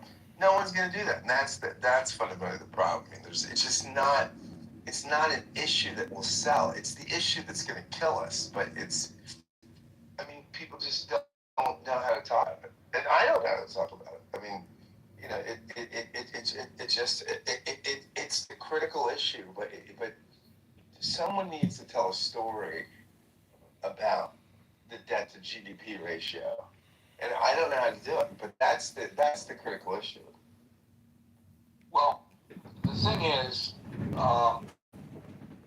everybody is, I forget who said it, maybe it was Steve that said it. These guys and gals, they all want to get reelected. Maybe it was you that said it. But anyways, they want to get reelected. So they have to bring home the bacon. And so I have a bill before my fellow members of Congress, and I'm trying to whip up support for the bill. And you come to me and say, I'll support you, Gary, but I need something for my district. I need something to come home to my people. And that's when these make-up projects get approved by Congress. And this is when people end up, building these bridges to nowhere and so forth in order to pork barrel things to garner the votes that they need to pass the project that they really want to see cleared to Congress. So as long as we have that attitude, it's just going to kind of continue, I think. We'll now go to William, followed by Marcus. Thank you, Steve. So I'm with Scott. And actually, Scott, if you want to run for Congress, you can win on a cost-cutting issue of take back our streets in Philadelphia, because banning the Philadelphia Parking Authority would get you elected. Very expensive. It's a tax on every citizen. The executive director of the Philadelphia Park Authority makes more than the governor of the state. It's like a mafia racket, and they're playing around with a lot of things that the room would not be interested in. But that'll get you elected to Congress in Philly. And I'm going to ride my bike over to the Mexican store and get some tacos and beans. So I'm not worried about how much fuel I'm putting in my car, because I don't move my car. If I move my car, I can't find a space and I'll get tickets, and they're very expensive. But the cost is being driven up, I think, more locally in Philadelphia by the cost of diesel fuel, because everything gets trucked in here. Some things come by rail, but the trucking cost for the truckers is going to drive up our prices. And that's built into the cost of the products that are sold in the stores, cost of the groceries. That's one factor. There are multiple factors, like Scott was saying. The tariffs were supposed to bring industry back into the United States. Maybe it brings some, it loses other industry. Some industry was cross-border. Some industry in the United States for a variety of reasons. And like the Griffin factories that are scheduled to go up in Canada. And that is also going to cut into, sales of fourth-generation fighters from the United States. They have otherwise bought, or fifth-generation, fourth-generation. But there's a lot of things. The tariffs discourage business in some cases, from coming to the United States. But they also, there's not a lot of new projects that have opened here, and they also drive up the cost of labor because there's a lot of jobs that Americans really don't want to fill, and farmers not only are suffering from the tariffs, but they're suffering from the immigration policies because a lot of our workers are, or what used to be our workers, who were living honestly and not committing crimes and paying taxes. A lot of them are being kicked out of the country, and when you drive up all the costs for living, it's going to discourage young people from having kids, or they'll put it off until later. And the birth rate is way down. Right, and that is going to cause a demographic problem. So we'll actually need more laborers in the long run. And so the whole idea that we need to kick people out of our country because they're taking jobs, nah, not really. Taking jobs that Americans often don't want to fill, and they are filling out a labor force that in many aspects is understaffed. And also, we're not immune. Like, it just, the United States is an exporter of fuel. The U.S. production is doing really well because of the shale and the different technologies that have come online for petrochemical oil extraction. We've got more gas than we can actually use. There's actually flare-offs all the time out west. I've seen some discussion about that. So, we're energy independent, more or less. There's certain crude grades of oil that mix better in refineries and that are beneficial to have to make certain levels of product, but overall the United States is energy independent. But the costs around the rest of the world are going to have a downward pressure on global economies. And so if there's a global recession, a global depression, and we're manufacturing things, and we do manufacture some things, who's going to buy our stuff? Who's going to want to, pay the higher prices for the things that we have to sell? I mean, it's not. We are connected to the broader world, whether or not you want to deglobalize or not. We're not making everything here, and we do sell some things overseas. And if you depress demand because people don't have money for your products, you're going to sell less products. So overall, you just, it doesn't. We're not just isolated. We're not just Fortress America with two big ocean moats on either side and hostile neighbors to our north and south now. But, we have, we've lost a lot of trade. We've lost a lot of tourist trade for people that don't want to come to the United States from Canada because of the basically grotesque activities of the ICE agents and the hostility towards foreigners and the xenophobia of certain Americans and the tourist dollar. That's an industry that's depressed. And, as far as the insurance, the insurance costs are off the charts. You want to ban FEMA? Terrific. How much is that going to drive up the cost for the almost uninsurable residences in South Florida? Or we're not into the fire season yet in the West. All these things, we have people that are working in government that actually provide value. They're not all just, do nothing, waste money jobs.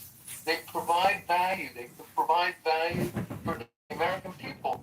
And it's not just in the north and the coast, but, in the south. We're going to get hit with hurricanes. It's going to happen. Whether or not you want to believe it's related to global warming or not, it's still going to hit. You believe it when the tide rises and the water crests over the walls. So, FEMA provides a really essential service for states, regardless of political affiliation. So, that's going to hurt. That's going to drive up costs in one way or another.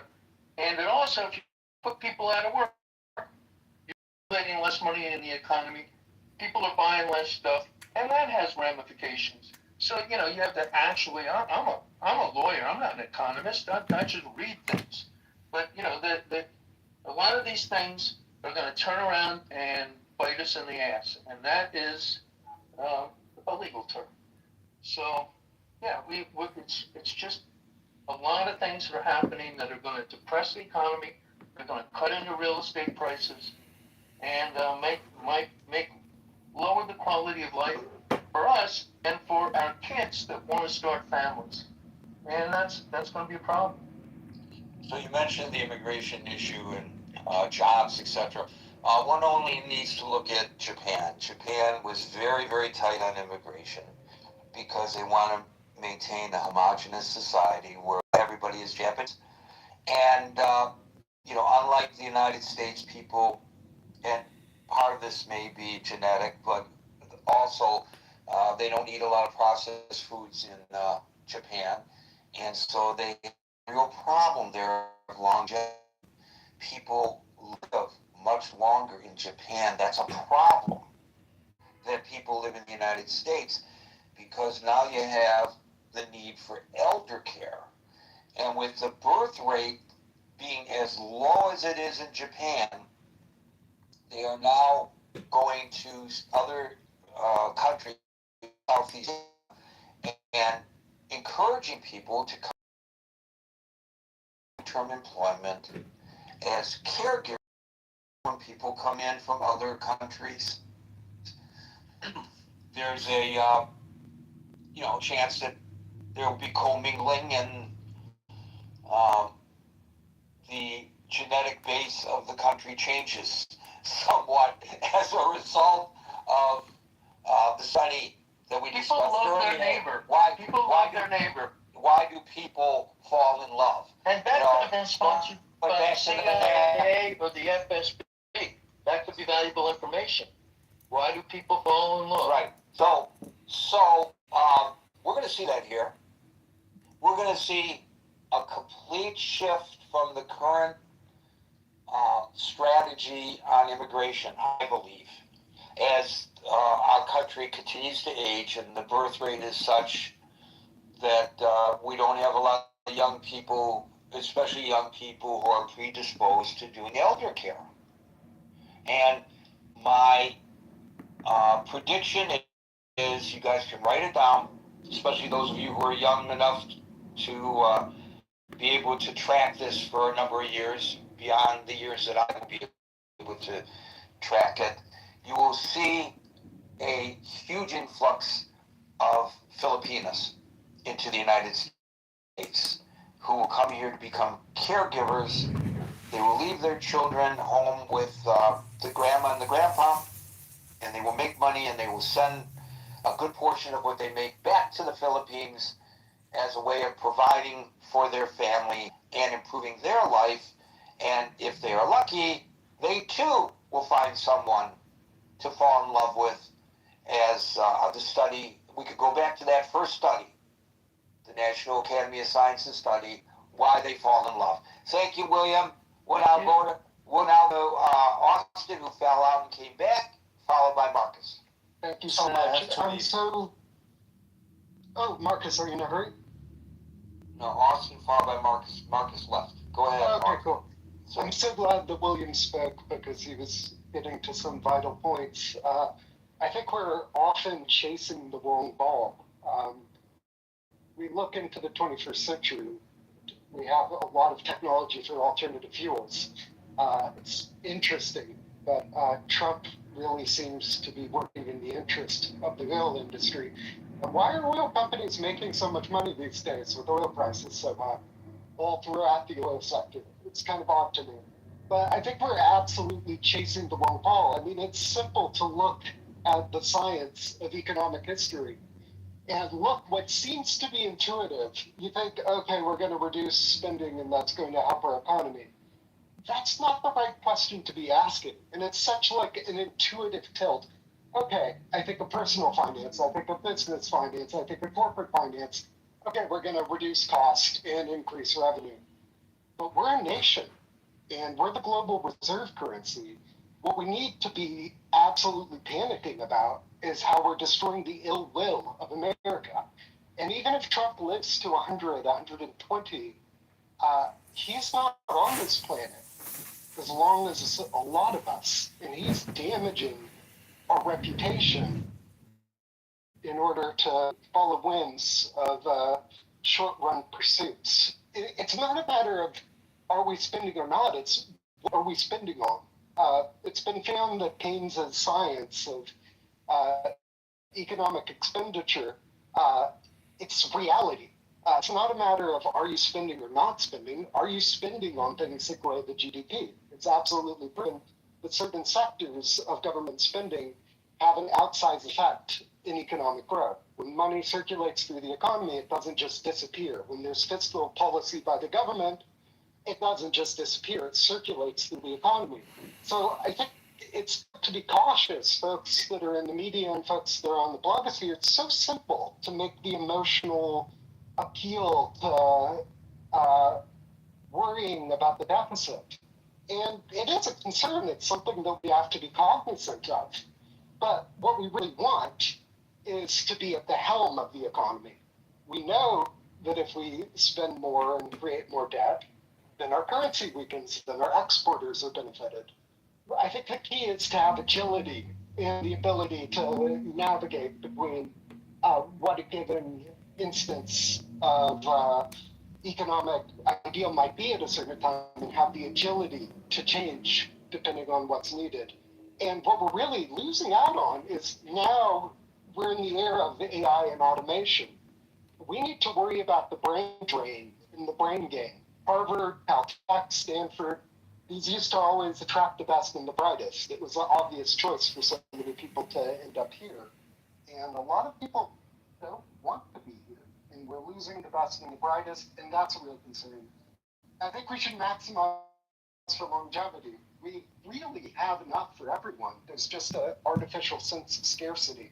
And I caution folks in the media and blogosphere, it might be easy to win an election on panic about the debt and the deficit and yada, yada, yada. But it's a science. Please chat with AI on logical mode for about 20 minutes about macroeconomics and economic multipliers before, say you want to have a blog post on it. Chat with the AI about macroeconomics and multipliers before going there, because we're in a sense of artificial scarcity. We have enough. So your first comments about the where we spend our money and how it affects the GDP. According to the Pentagon, the war in Iran has cost American taxpayers at least $25 billion to as much as $35 billion. That's Pentagon estimates. The Pentagon reported a $11.3 billion cost for the first 6 days of the conflict. And the current burn rate is roughly $1 billion to $2 billion. So that's, I don't know, somebody can work out the math in their head. To me, that pushes the total costs much higher as the operation continues into its third month. So what's the cost of that to the GDP? I don't know, but I do know from my earlier readings about this that war typically acts as a major economic drain, although the president touts the fact that it is pumping up the U.S. military-industrial complex. So that might countermand a little bit of what I've read. But what I've read is that war in general reduces real GDP, especially in the conflict-affected nations. And long-term losses can last a long time, maybe a decade, maybe more. Absolutely. We need to spend wisely. And if you look at the defense sector, and these days I'm all for a very strong defense sector. It's focused on defensive weapons and keeping us safe. Right. But a lot of it is not circulating through the economy. We just have a huge bull run on the defense sector. Right. So I'm looking at the Kellogg Insight report, which says that global conflict in general specifically cost an estimated $17 trillion annually. And that's 13% of the world GDP. So from an economic standpoint, aside from the terrible loss of life, obviously, and infrastructure that a war creates, like the song goes, you know me, I always go back to the lyrics of the songs. War, good God, y'all, what is it good for? Absolutely nothing. Absolutely nothing. And if but the asterisk in that song was, of course, The Undertaker. The Undertaker always did well. And if we were spending that curing every cancer, think about how that would just intuitively think about how that would circulate through the economy, through the doctor's offices, through the medical companies, through the longevity. And let's focus on robotics to build a utopia, senior care robotics, longevity in the health sectors, because those grow the economy massively. Look at Denmark's economy. Thank you, everyone. Well, it's getting a little bit weird with the robotics. In South Korea, they've just ordained the first robotic monk. So I don't know if this is. Really think that robots can replace human monks in their religion or spiritual. You're scaring me. You're terrifying. Here. What's that, Scott? You're terrifying me now. Dude, it's your own damn fault. How many of your fellow ministers have turned to AI to write their sermons, lazy bastards? It happens all the time. It's brutal. Yeah, it's brutal. Come on. What, we can't generate our own words? This is the beauty of this forum. Because people have to speak. And I know sometimes people are quoting AI. I get that. But generally speaking, people are speaking their truth to the room. They're not speaking ChatGPT's truth to the room. Monsef, followed by Dara. Thank you, Gary. Hey, what made me come up is the previous speaker on stage on some basic laws of economics and how they make a country work and all that. I wanted to acknowledge William and Austin's comments. They were spot on. I don't mean to pick on our friend in West Virginia, but the idea for a successful country is that you can't get ahead unless we produce something. It's very vague. There is a concept in economics called the comparative advantage concept. You make what you're good at, because otherwise you'll be wasting your time in doing stuff that is below your skill level, and by the time you get to produce it, even if it's produced locally, you're not going to be able to sell it because it's going to cost you too much. And that's the basics of international trade. We let other countries produce what they can produce at the best cost that they can do it, and we produce a lot in the United States. We have the comparative advantage of producing some of the best technologies in the world. We specialize in that, and that's our thing. It doesn't make sense to stop producing F-35s and go to build manufacturing,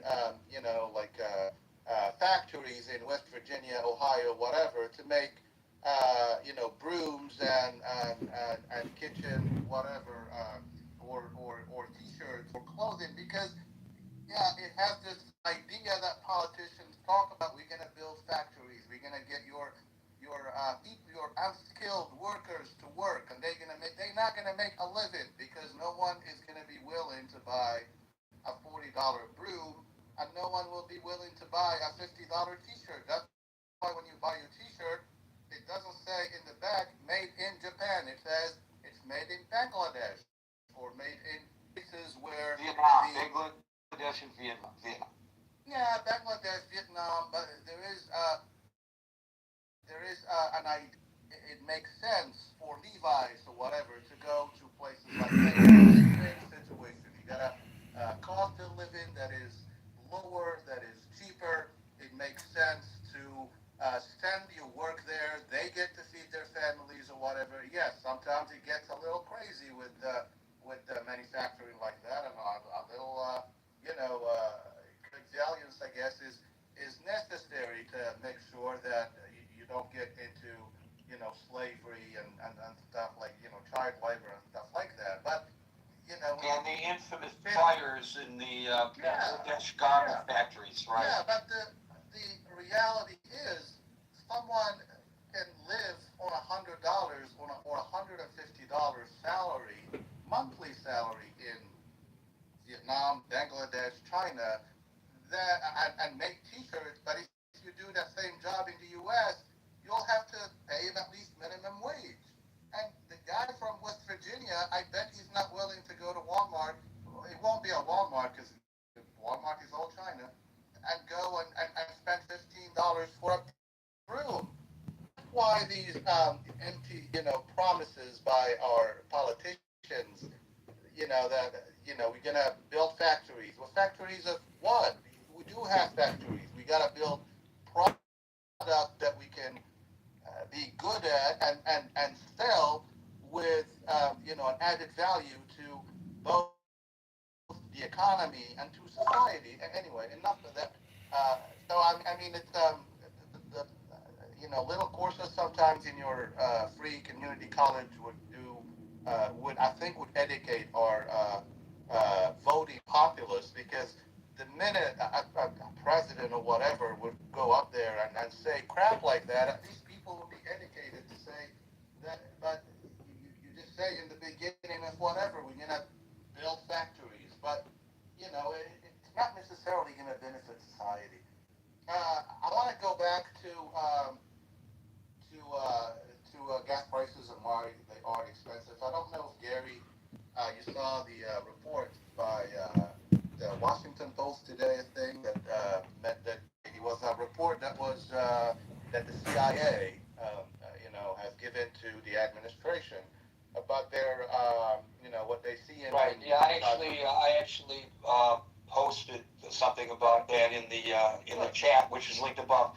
And basically, what it says is that the CIA report to, and I don't know where the Washington Post got this, their sources at the CIA or probably their sources at the White House.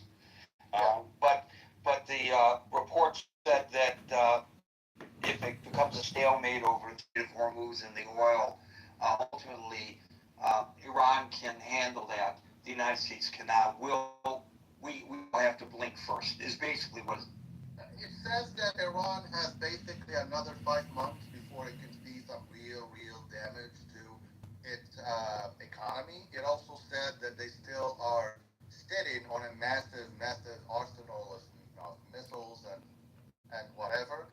This new deal. And by the way, let me just interject. This is a CIA intelligence report to the President of the United States, who says that there are no armaments left.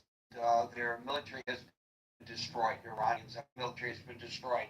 Well, where's he getting his information from? And this speaks to the whole point. What he feels is prudent to say at the moment, but not necessarily accurate. Although he is not unusual in this regard when it comes to elected officials. He is, in the sense that he has exploited this ability way beyond any other politician, at least in my lifetime, that I can recall. Right. And the deal that they are get now. How is this different than what Obama did? I mean, he trashed the Obama deal. We get him. But it was Obama, so it was wrong. It's his and it's right. This gets back to yesterday where I got yelled at for making a comparison that I promised I would never make again about how when Biden finally proposed locking up the border, it was bad. But then after the president came in, I know it's not the exact same program. It was good. And so here we go with the, he's really got it in for Obama. He really dislikes Obama. Obama's past tense. Trump is current. He doesn't have to worry about what Obama did, or what Bill Clinton did, or what Jimmy Carter did. Those people are no longer in charge. And I don't know why he obsesses with this stuff to the degree that he does. Yeah, there are multiple good articles today. Is it the 7th today? Yes, I'm reading one. I read one earlier today from the Financial Review. Literally, the title said, Trump's Iran deal looks a bit like Obama's. I mean, it's not just you, Gary. A lot of people are noticing this, including that moratorium, I guess, on the nukes. It's only going to be about 10, 15 years max. But again, he said that they will never be able to produce a nuke. Now we're giving them time, but then after that, they are allowed to enrich to a level where they actually can use it for to arm a nuclear head. Also, it's releasing a bunch of cash to Iran. Like we heard so much of that planes were full of cash leaving the banks of Maryland, Virginia, which is not true, by the way, because we paid them in Swiss francs, not U.S. dollars. Anyone can check that. So banks were not getting emptied in the tri-state area to send billions of dollars to Iran. But I saw pictures of pallets of cash. Yeah, right, but it was not cash held at U.S. banks like the president. It probably was AI generated also. Yeah, you saw it on the internet. But it was, the payment was made in U.S. My francs. flowers So we're gonna now end up breaking through. giving them the stuff that the president Breaking makes through fun the of soil. Obama for doing, for giving them their money back. I don't know where the money that we're gonna give them, what's those frozen assets for. But it's the same thing. But it's the ultimate thing that the ultimate kind of scenario that, I mean, nothing says that we lost this. More than this. We went 180 degrees we went there, we want regime change, and the torture of the Iranian people. Sorry, Alan, I know we were very hopeful in the beginning that it's going to be liberation to the Iranian people. You don't see anyone talk about the poor Iranians, and if there is any help on the way, or if there is any things in these deals written in the deals that the Iranian regime has to stop. They are collateral damage. Yes, because the reality is, when this war ends, if there's no regime change, and the chances of there being a regime change are very dim, I think is what you're saying, and I would agree. That's right. It's going to be retribution time for all those people who we encouraged. Our government encouraged them. Now, they may not have needed our encouragement, but our government encouraged them to take to the streets. We encouraged them to do so. So let's just remember that if, in fact, and I hope I'm wrong, that mass executions occur and mass incarcerations occur because people simply went to the streets to protest the regime. We have some culpability in what happens to them as well, in my opinion. Yeah, I'm not gonna be long. I think I just got a notification that I think we're just launching some new attacks in Iran. But the idea that gas prices are going down anytime soon, like you said this a few days ago, Gary, that when they go up like a rocket. When they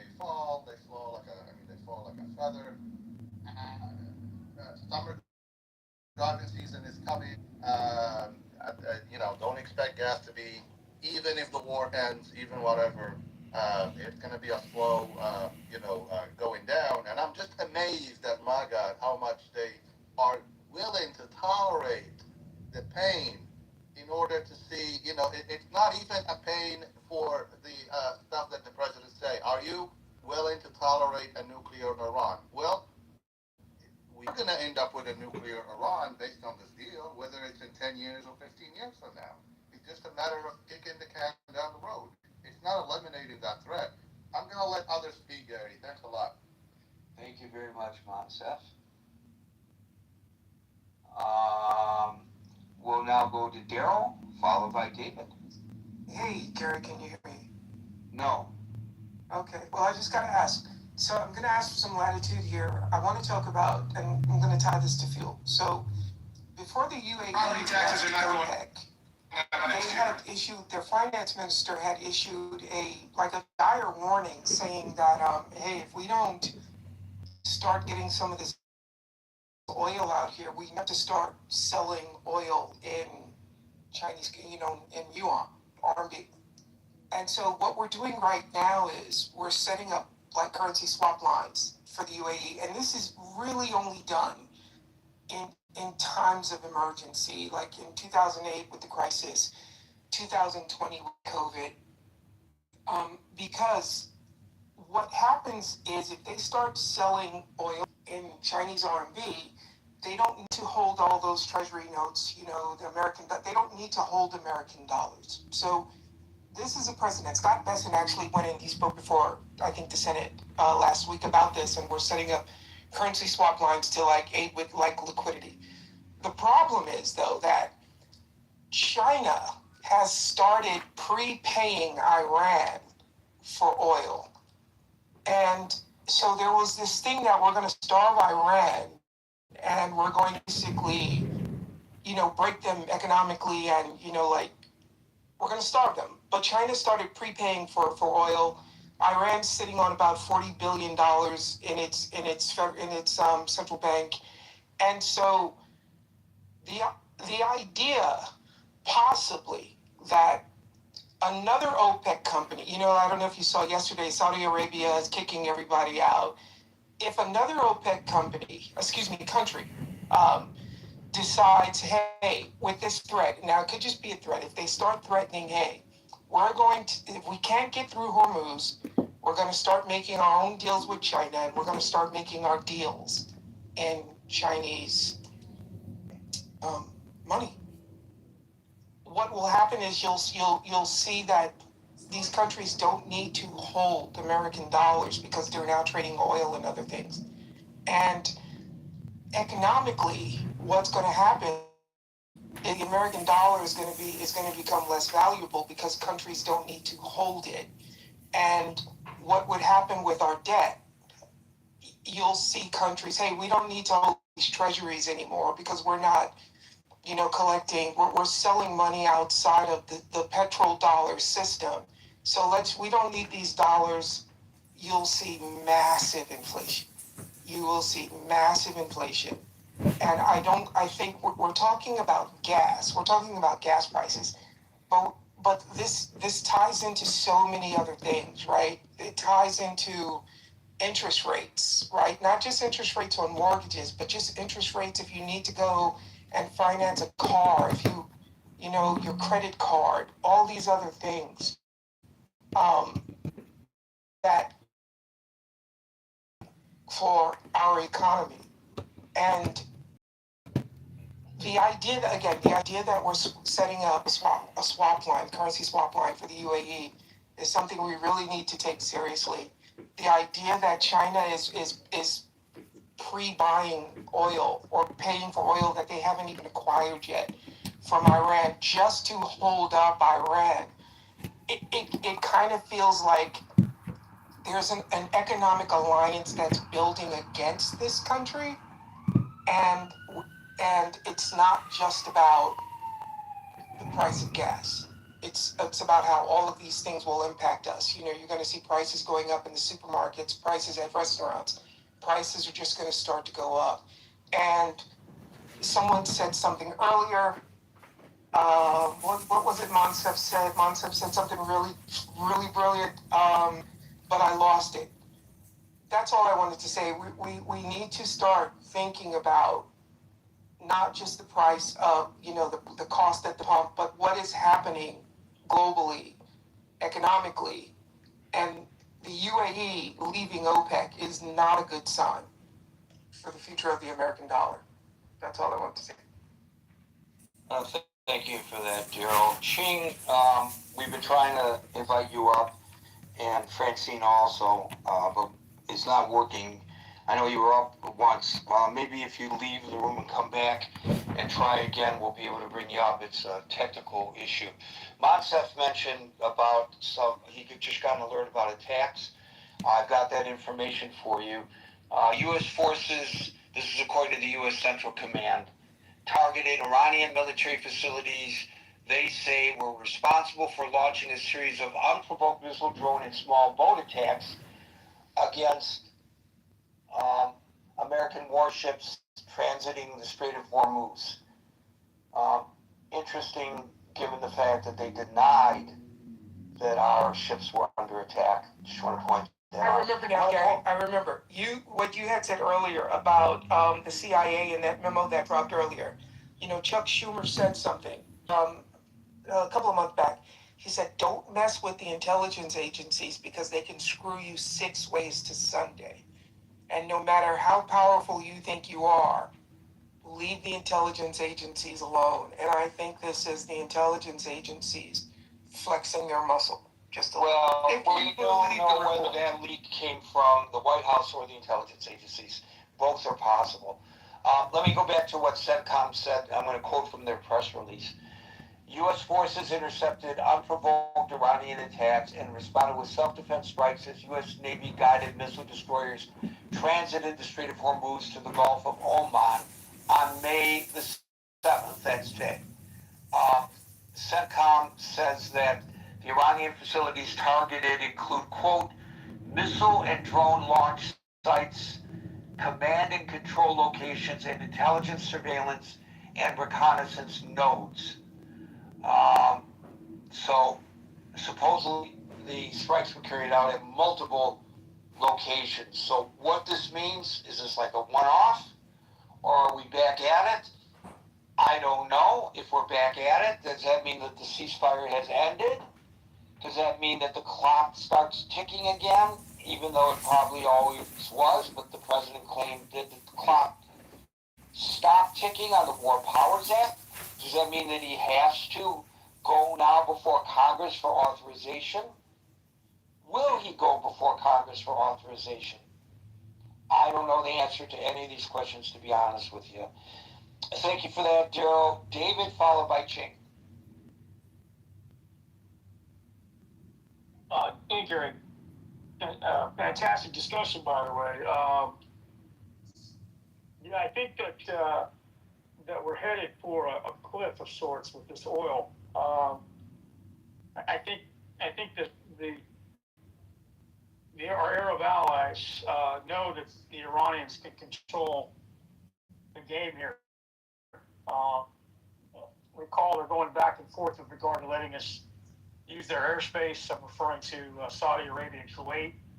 They're obviously very concerned about the protections that we need to provide for them. The UAE, as was mentioned, is going alone on the OPEC game now. But Iran has a history of handling these issues. They have a history of, I heard it argued here that they can just start burning their oil fields and start shutting them down and waiting us out.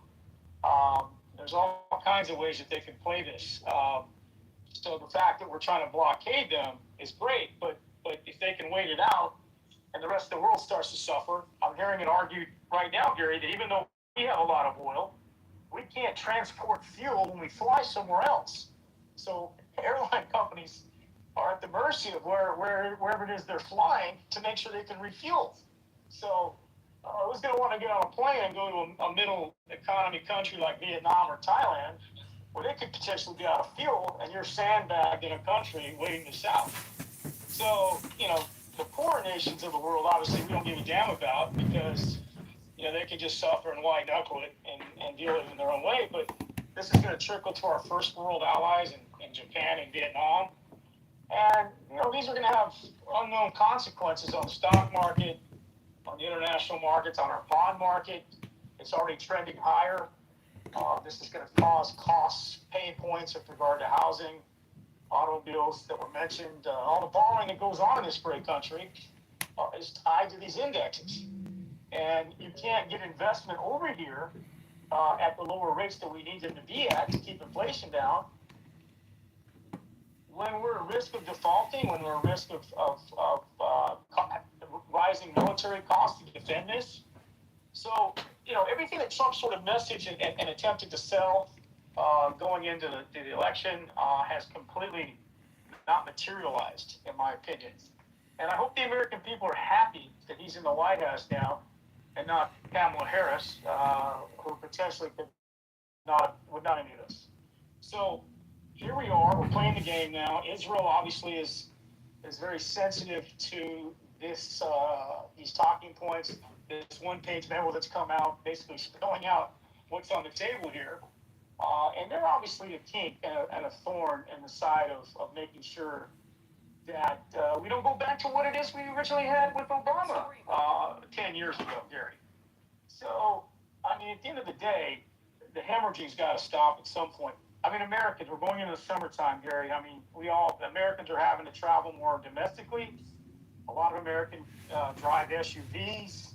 They're pro-American. They buy the big trucks. And all this is eating into their gas costs and their ability to spend time or extra money on their families. So those are going to be some serious pain points this summer if gas prices continue to surge, which I think they are. Everything's pointing that way. So, I think Trump needs to get his head wrapped around this. The War Powers Act, as you mentioned, is sunsetting. And, I think it's time that our intelligence apparatus, in tandem with our elected officials outside of the presidency, get together and solve this mess before it's too late. Thank you. Thank you, David. And Shane, you get the last.